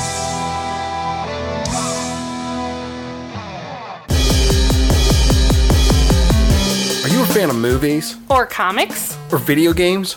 Or just anything else nerdy? Well, you should check out the Zing This Podcast. And that's spelled Zeng this. And you can find us every Monday. And we have nerdy topics from comic book reviews to in-depth analysis of iconic nerdy movies, as well as video game discussions. Where's some of the best places to find us, Allie? Well, Podbean, of course. You can also find us on iTunes, Stitcher, Google Play. Anywhere else you listen to your podcast. Yeah. So check us out. Once again, that is Zing This. Doc and Nerd. Alrighty, listener, if you've been enjoying the show, you should sign up to our awesome fan club at jockandnerd.com/Patreon. For as little as $1 a month, you'd be supporting the show, you'd be helping us out, and you get a whole bonus RSS feed. It's a whole podcast feed that's like the main feed, only it has more stuff. Bonus content, instant reactions. All the shows come out early there, so you'll get the Jock and Nerd show early and the spin-off show. We have 2 shows in the feed. Anthony's spin-off show, everything comes out early. As far as bonus content, exclusive movie reviews on our Patreon feed include Scott Pilgrim vs. the World, the John Wick, Starship Troopers, The Greatest Showman, and a lot more wacky movies soon to be on the Patreon feed. You guys, I can't wait till we do The Nanny. Did you hear we're doing that one, Delhauer? Oh, No. Mr. Nanny. Mr. Nanny, Hulk Hogan. Because I was going to say, I was like, The Nanny? Wait, like Fran the Drescher? 90s Fran Drescher That's sitcom? different. No, Mr. Nanny. I watched a little bit of Mr. Nanny. Whoa. Oh, you did? Oh, I can't wait. I can't wait to get into Terrible. that. Like it. Do you know what I learned today? Yeah. It, like, baffled me because I never honestly realized it. Yeah. Hulk Hogan's fucking 6'7". Yeah. Yeah, I knew that. And like, Dude, I never realized he was that fucking tall. he would say that he was taller. Like I think we talked about it in the last show. They would announce him at like 6'10", 360 or something ridiculous. Like just they escalated it a little bit, but he's big. He's a big dude. Yeah. Remember Rocky? He's fucking huge. Yeah, he's large as fuck. Yeah. I don't know. For some reason, it never registered to me that he was that tall. Hemsworth is going to be playing him in the Netflix when you movie. saw him standing next to Mean Gene Okerlund, Yes. he was like up to his waist. Well, yeah, Mean but also at the Gene same is time, tiny. like Mean Gene was fucking small. I think it's because 90% of the time, anytime I think of Hogan, the first person I picture him with is Andre. Yeah, who Andre was taller, was bigger, He's obviously. over 7 feet, Yeah, wasn't yeah, he? he was Yeah, 7'4". he was like 7'4". Yeah. 7'4". Was actually I know that because of a recent episode of Trivia Geeks. Andre the Giant is 7'4". But listener, check us out on the fan club. Sign up, jockandnerd.com/Patreon. Okay, let's get back to the Nic Cage Ghost Rider. Someone's going to steal the Declaration of Independence. No, that's the wrong movie, Nick. We're not talking about that movie. We are talking about 2007. Delhauer, excellent job. Thank you for doing this. I was just telling him in our pee break how much it helps me push the burnout that it takes to fucking put a show together every week. This is a nice break. Thank you so much. You're welcome. And we have Glenn Smith. I hope you appreciated how much of his sanity he put on the line. But Delhauer, what the fuck happened to this movie? How did this movie be? I mean, honestly, I feel like a major thing that we talked about, we touched on 2 very good points throughout the whole thing. Yeah. Number 1. Yeah. Mark Steven Johnson. Yes. Number 2, now when we talk about, I feel Ruggs said throughout the whole thing, he felt like, when they were writing this movie, they just didn't remember what it was they wrote beforehand. Correct.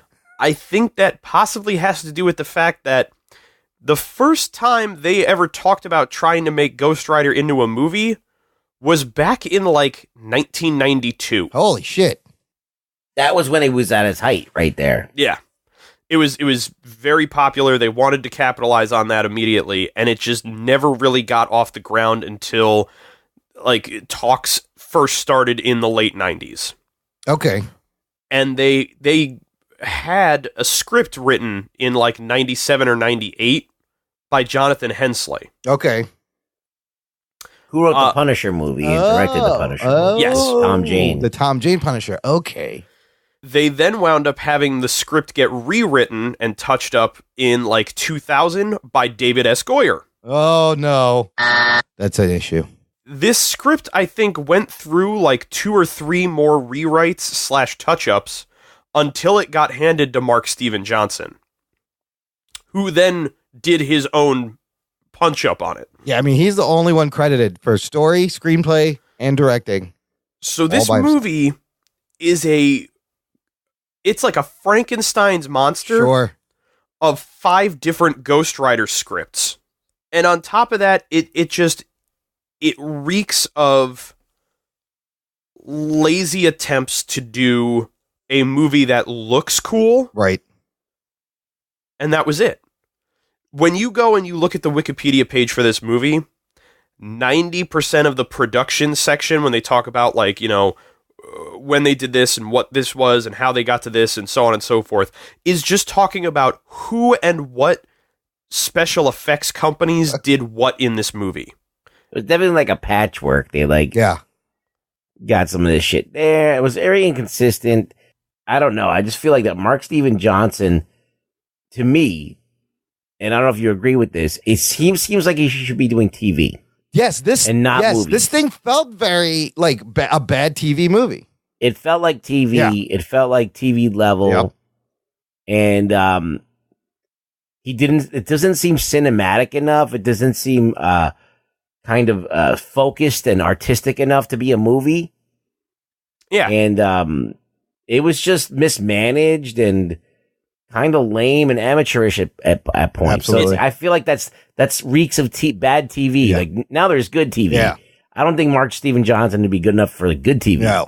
This movie honestly feels like 50% of it is a really bad made-for-cable movie. Yeah. Yeah. And the other 50% is just a really lazy music video. Yeah. I mean, I don't think the rating of making it PG-13, I don't think that helped either. Like, maybe if you let it be rated R, but they were trying to make money, so like the whole thing is confusing. Like, if you compare it to the comic books, Johnny Blaze is an alcoholic. Yes. He's a blonde-haired dude. Yeah. I don't think he's some kind of... was he a stunt driver in that? I thought he... Was he?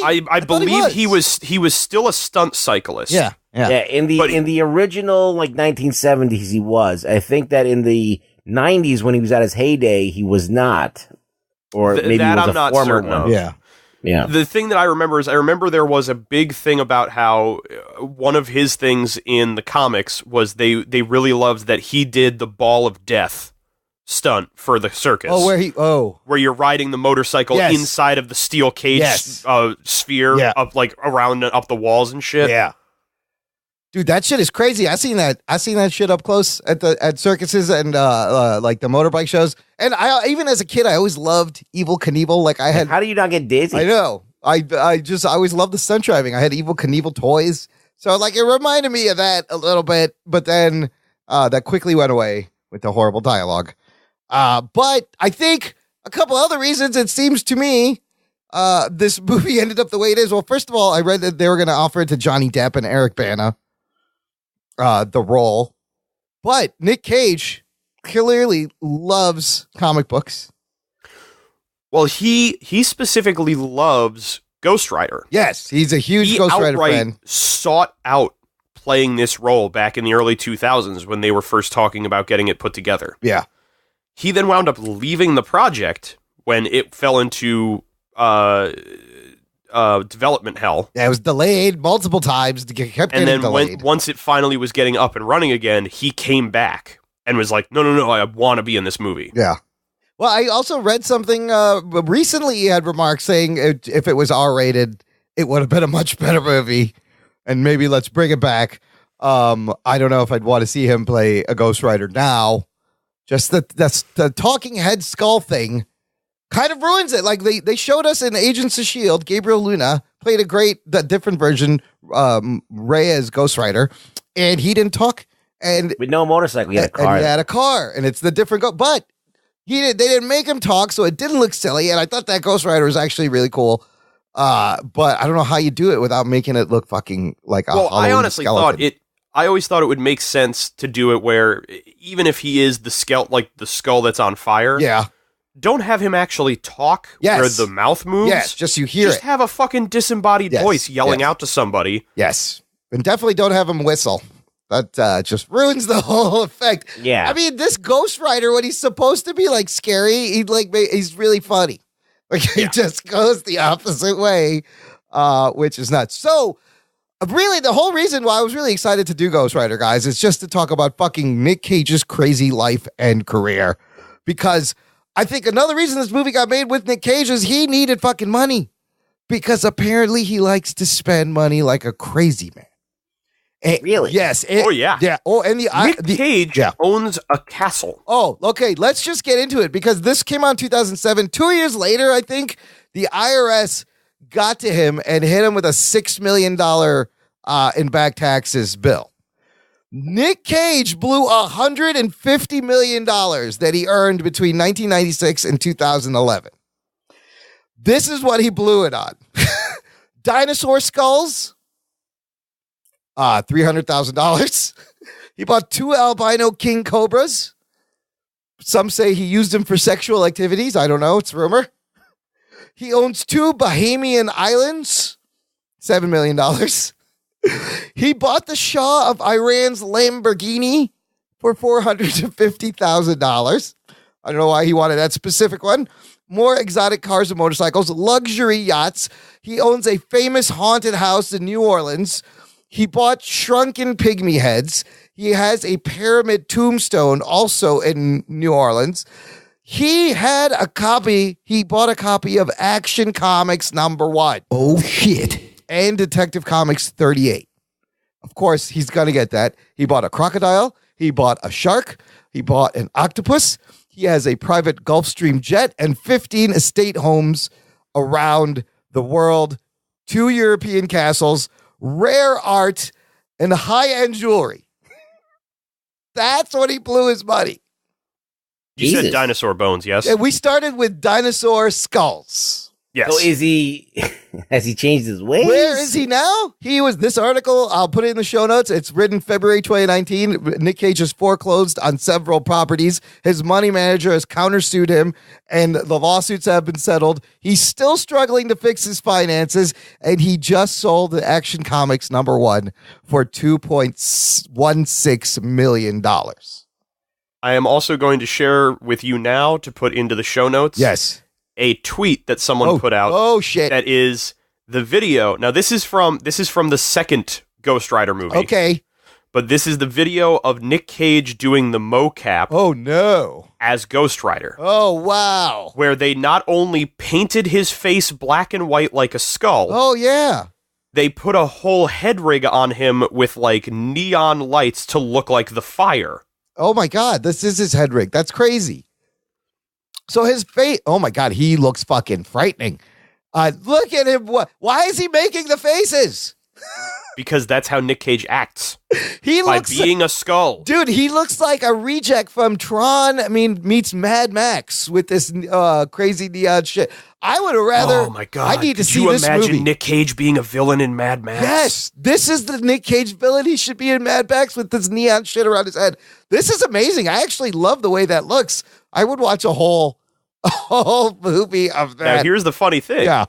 This is from the second movie. Yeah. Which was directed by Neville Dean and Taylor. Oh, who's that? The guys that did Crank and Crank 2. Oh, shit. So I haven't seen the second one. Is it any better at all? No. I have not seen the second one either. Let's check. I'm told it is not good. No, which one is but worse? I'm told it steers entirely into the skid of being batshit ridiculous. So maybe it kind of saves it? I don't know. Again, No, I I didn't remember see seeing it and not thinking much of it. All right. So, I don't know if I was as perplexed as I was when I watched this movie. I was like, I just remember in that theater, like so many times I was like, that they just said that was gonna, and what? No. And then all of a sudden, like the dude just leaves and I was just like, I don't know what I'm watching. And that was the thing was while watching this movie, there was the moment where like he outright says, he's like, they can't come on consecrated ground. Yeah. I was like, oh, cool. Okay. So that'll probably play into later on when like, you know, if they have to fight at a church or something. Yeah. And then they show up and they just walk into a church. And I was like, oh. They literally cut to Blackheart in a fucking church lighting a candle. I was like, wow, what happened to the hollow ground, you motherfuckers? Well, I suspect that what they did was they tried to establish that his character didn't have any of his father's weaknesses. Yeah. But the thing is, it's like when you're doing that, you have to do a better job of explaining what his weaknesses are, if he has any, or what exactly is he. Because Blackheart was his Peter Fonda's son, right? Yes. The devil's son, yeah. With a bunch of cronies. And why is the devil affected? Because he fell? And who did the devil fuck to get the son? Where's the mom? Come on. Give me a little bit more. How was he raised? Well, was he homeschooled? that's the whole thing, though, as well, is like, they refer to him as being the devil, but they also refer to him as being Mephistopheles. Yeah. Which, in my very rare understanding of, like, Christian mythology, is not Satan. He's a demon, but he's not Satan, right? He's like an archdevil. And so he's high ranking, but he's not the guy. I was also confused about that because they kept calling him. So Wikipedia says Mephistopheles, an agent of Lucifer, like he works for the devil. Yeah, he's essentially a lieutenant in hell. He's a capo. He's the capo. I always, I some people think that they're different people. Yeah. Like, I think that, or they kind of like are, like, they break apart from the main guy and then they do things, Okay, you know? So they're still like by proxy. Yeah, they're proxies. Well, yeah. It's the idea of him still being the devil's bounty hunter, it's the idea of, like, the devil handed an order down to Mephistopheles, who then goes and gets himself a Ghost Rider to do this. Yeah, like, he empowers them to do whatever he's bidding. So, yeah, it's like, whatever. The point is that, nothing's clearly explained. No. It's like, we have to figure it out. Like, I had to do a lot of guesswork in this movie. Yeah, you got to take a lot of leaps and still be confused. So, really, what the fuck happened? I think it's pretty straightforward with this one. It's just a combination of bad writer. I gotta look at what this guy has done since this movie. Director. Not much. Ooh, Mark Steven Johnson? Yeah. Oh, we've gone over his filmography many times. So, in 2007, he does Ghost Rider. He only made 1, 2, 3 more movies after that. In 2010, When in Rome. 2013, Killing Season. And this year, 2019, Finding Steve McQueen. In the meantime, he also wrote Simon Birch, Jack Frost, Elektra, Grumpy Old Men. He wrote all those. But he's only directed 6 fucking movies. And there's a huge break between his 2019 movie and the one before. I'm going to say it now. 5 too many. 5 too many. You could have stopped at Simon Birch, Mark Steven Johnson. Just stop there.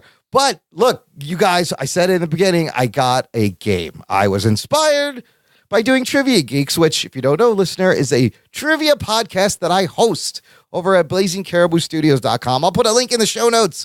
You should subscribe. It's a lot of fun. But here's what I noticed. And, with Nic Cage wildly spending money, always needing work, I was looking at his filmography on IMDb, and I noticed that he's been making 3 to 4 movies a year for a couple of years. He's got to pay the IRS, and dude. Nobody has heard of any of these movies. I was like, are you serious with these Nic Cage movies? Ruggs, you've heard? Do you follow his career that closely? Because I occasionally will spin a Nic Cage movie. Holy shit! In 2017, there's 5 movies. But you're right. I think he'll take anything because he's got to pay off the IRS. It is a known fact in Hollywood that Nic Cage will not refuse a role. No, he really won't. He has done, but it's so sad because he's done really good movies. He's been really good in some great movies, and then just like complete shit and weird in a lot of these movies. My question for you is this, Imran. Yeah. Has he? Well, I mean, look, I was thinking Leaving Las Vegas, but I guess he kind of just plays the same. There's one from the 90s. Yes. Adaptation. Adaptation. Lord of War. I thought he was very good in Lord of War. Yeah. And then, he's done a lot of voices for cartoons. So, I don't know. Face Off is over the top, but it works. Like The Rock, Con Air, Nic Cage, the late 90s. But here's the thing. The fact that he's done so many movies that nobody's ever heard of. We're going to play a game I just made up. It's called Never Heard of It, the Nic Cage edition. Talking nerd. Here's how it works, gang. I'm going to give you the title, the year, and the name of a character of a Nic Cage movie, and read you the description that will have certain blanks that you need to fill in. Right. All right. All right. I got a Mad Libs and Nic Cage movie together. We are Mad Libbing a Nic Cage movie. Let's start off with a movie called Bangkok Dangerous. Seen it. Oh. I know this one too. Yeah. Oh shit. Okay. So you guys be able to get this. Skip it. Should we? Let's see if you can nail it. Oh, but you guys have seen it. Let's see. Well, let's have fun with it. 2008, he plays a character named Joe. Fill in the blanks here. A blank who's in Bangkok to pull off a series of jobs violates his personal code when he falls for a blank blank and bonds with his blank blank. What is this movie about, guys? What are the blanks? All right, so he is a contract killer. Oh, okay. There you go. And when he falls for a target that he has... Could you be a little more specific?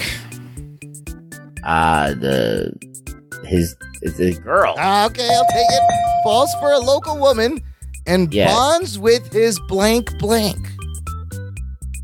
With his mother's snake. No, that's incorrect. What's your guess, Delhauer? I'm going to say it's that he falls for a local woman and bonds with his next victim. Also incorrect. Survey says he falls for a local woman and bonds with his errand boy.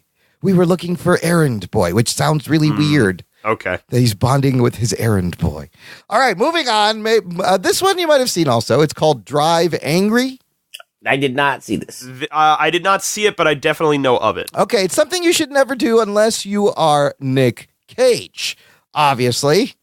I need you to get me out of this. I'll get you out of this, Nick. Drive Angry from 2011. He plays a character called Milton. Here is your blankety blanks. A vengeful blank escapes from hell and chases after the men who killed his blank and kidnapped his blank. I'm going to say a vengeful stuntman. No, not a stuntman, but I'll give you another chance. Think of all the different Nic Cage roles he plays. This God. Mailman? Weatherman? No. Brooks, yeah. A vengeful ex-con? You are not correct, but put a pin in that. No, a vengeful father. We're looking for father. Oh. He's playing a father in a couple in a lot of things. Vengeful father comes back from hell to hunt down the men who killed his wife and kidnapped his daughter. Oh, you get 1 point. Chase after the men who killed his daughter and kidnapped his granddaughter we were looking for. Oh, he's a grandfather. He's a fucking grandfather in Drive Angry. Wait, so who the hell does Amber Heard play? The daughter or the granddaughter? Let's look this up. So you're telling me in this movie, Nic Cage is the spirit of a man who has a granddaughter that's 25 years old. How is that? So she plays a character called Piper. That must be the granddaughter. I don't know, maybe. Wow, that seems creepy. Okay, let's move. Maybe she's just a woman he found. I don't know. Let's move on to one of his many, many 2016 movies, Dog Eat Dog. Anybody seen this? I recognize the name, but I don't remember the movie at all. Dog Eat Dog 2016. He plays a character named Troy. Here's the description. Fill it in. A crew of blank hitmen or mercs are hired by a Cleveland mafioso to kidnap the blank of a rival mobster. Wife. Somebody already got the first blank before. It's not Hitman Ruggs. Ruggs said mercs. Okay, it's ex-cons. Oh, ex-cons. A crew of ex-cons are hired by a Cleveland mafioso to kidnap the blank of a rival mobster. I'm going to say it's either wife. Okay. Or not wife. Child. Baby! They kidnapped the baby of a, not even child, Jesus. Fucking baby. But you see here the pattern? He's either a father or an ex-con, or he's a hitman or an assassin. That's not a bad premise to a movie. No. I would watch that movie, but the fact that it's like a Nic Cage movie no one knows about, Yes. I'm immediately like, oh shit, they fucked it up. Yeah, I would still probably watch. I like the name of the movie, Dog Eat Dog. But yeah, I mean, I know a lot of old guys that would watch that immediately. All right, last one. And this is just from last year. Mandy. I want to watch this movie. I haven't gotten to 2018. Right. This one I'm going to be a ringer for, but go ahead. Okay, he plays a character called Red Miller.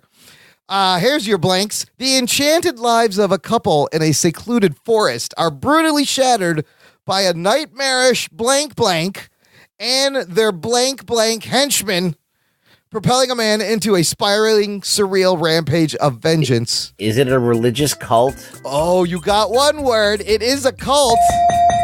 It's not a religious cult. A cult leader or a satanic cult? What kind of cult? It's not satanic. I believe it's a heavy metal cult. Oh, you are so close. It's even more ridiculous than that. We are looking for hippie cult. A hippie cult. And their blank henchmen. What are their henchmen, guys? Rugs. They're big-titted? That's a good guess. It actually ties into Ghost Rider a little bit. Oh. Big-titted? Saying it twice doesn't make it any more correct, but I still like it. Mentally handicapped? It's also not. I'm trying to think of the term. Isn't it just like a demon henchman? I'll give you half point. Demon biker henchman. Demon biker henchman. So hippie cult and demon biker henchman. This movie sounds amazing. I'd totally watch Mandy. I heard it was a visual craziness, like the last 20 minutes. It is a movie that has been described to me as you cannot really describe the movie. Yes. You have to experience it. It sounds batshit crazy. To the point where as he is seeking vengeance for the death of his wife, he literally builds a chrome axe that is like the most ridiculous looking weapon ever. Wow. Isn't there like a buzzsaw fight too? Chainsaw fight? I believe so. Yeah, this one I could see because some of this one looks like fun. It looks like he's covered in blood for lots of the movie. Looks like a good time. Good old fashioned crazy. Like, how old is Nic Cage? Is he in his 50s now? He was 40 when he made Ghost Rider. He's in his mid-50s. he's like 55. Wow, he looks older. He looks like he's 55 in Ghost Rider. Now, without anybody looking it up, yeah. Here's the question that I have to ask. Yeah. What do you think the age difference between Nic Cage and Eva Mendes is? Oh, because they should have been similar.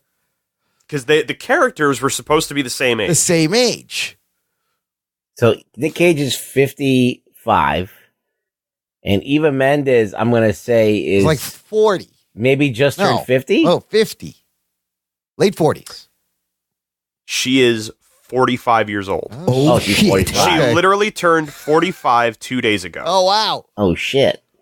So it's just it's a full 10 years. For two characters that were supposed to be the same age, they cast a woman 10 years younger than him. Well, it's a pretty big age gap.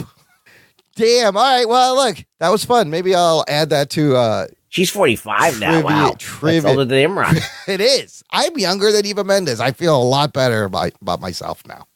I may add this game to Trivia Geeks in the future or some variation of it. Thanks for playing along. Delhauer, another great job. Number 11 in the books. Thank you. Thank you so much.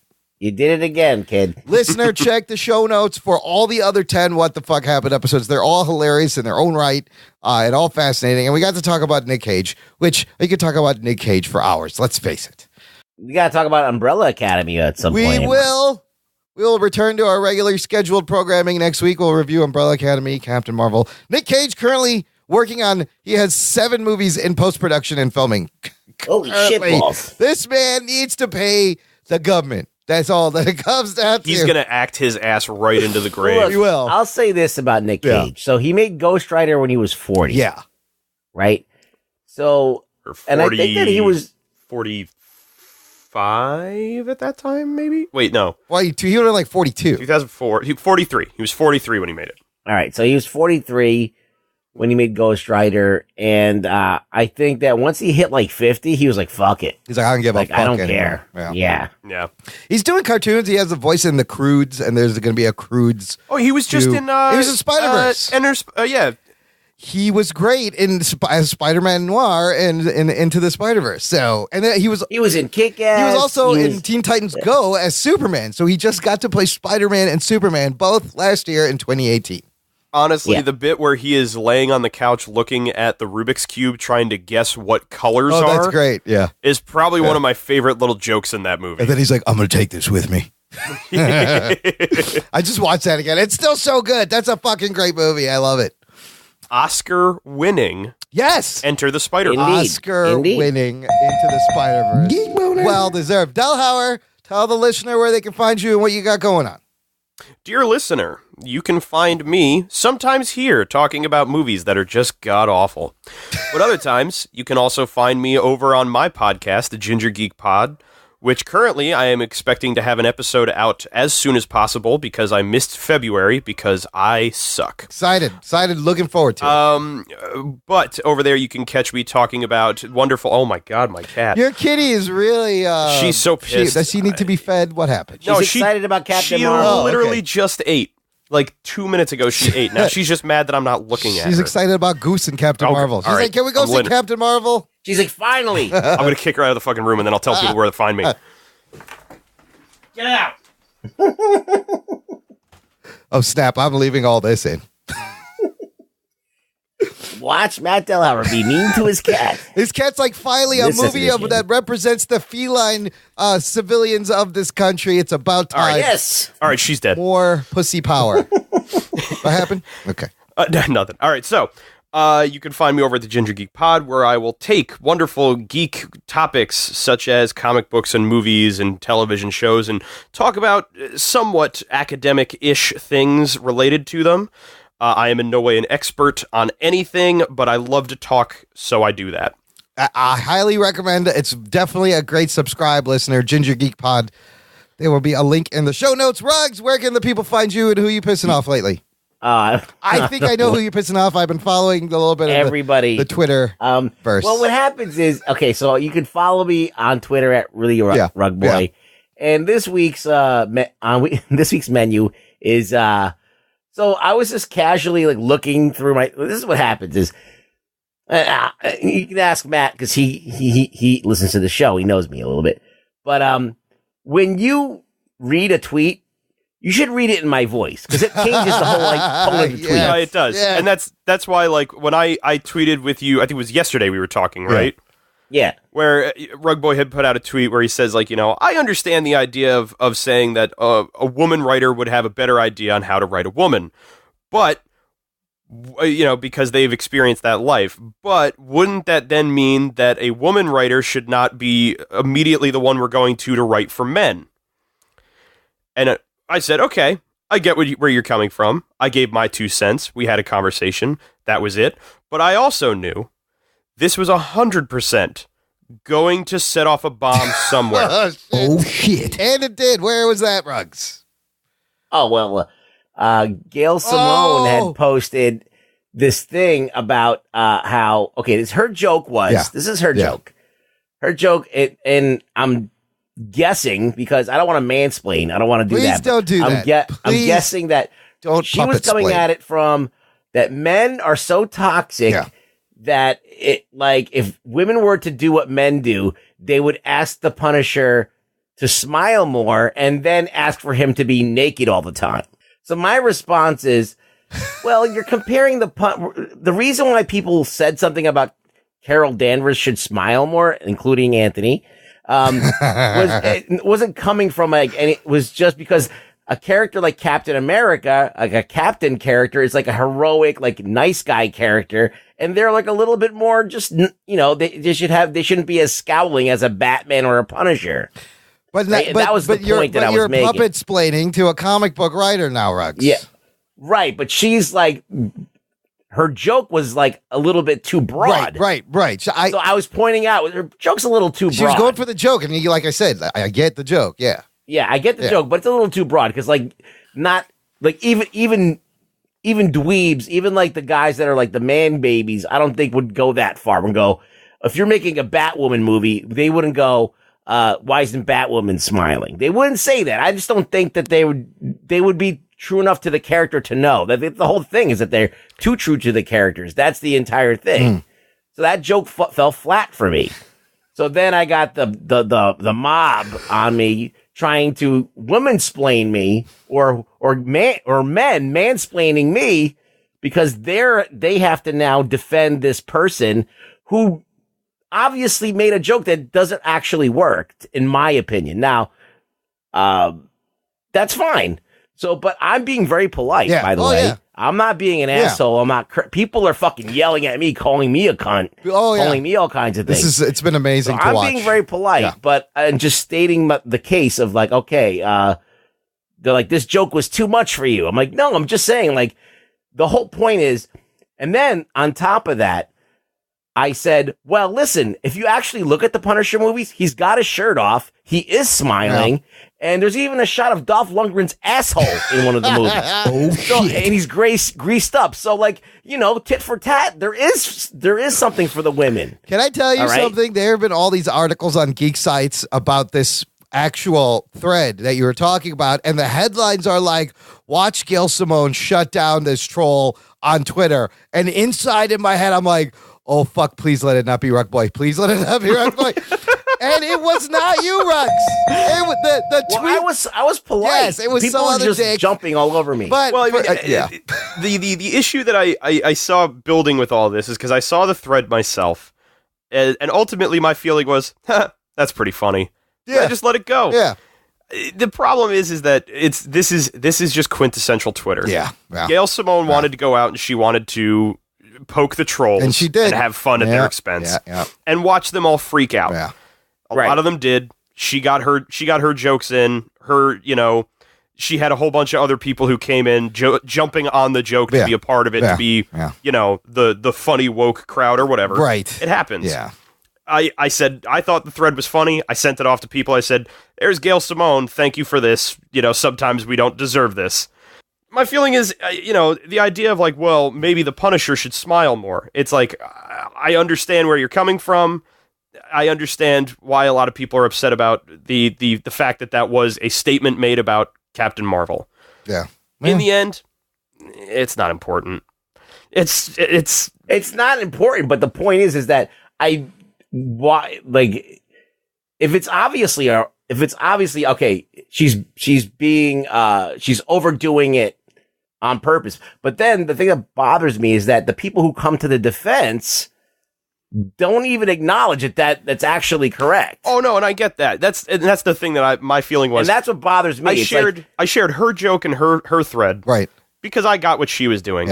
Yeah. I don't care for the mob of Twitter that then feels like the bad part. That's the problem with Twitter. We now need to hold this up as being like a fight for fucking social justice. Yeah.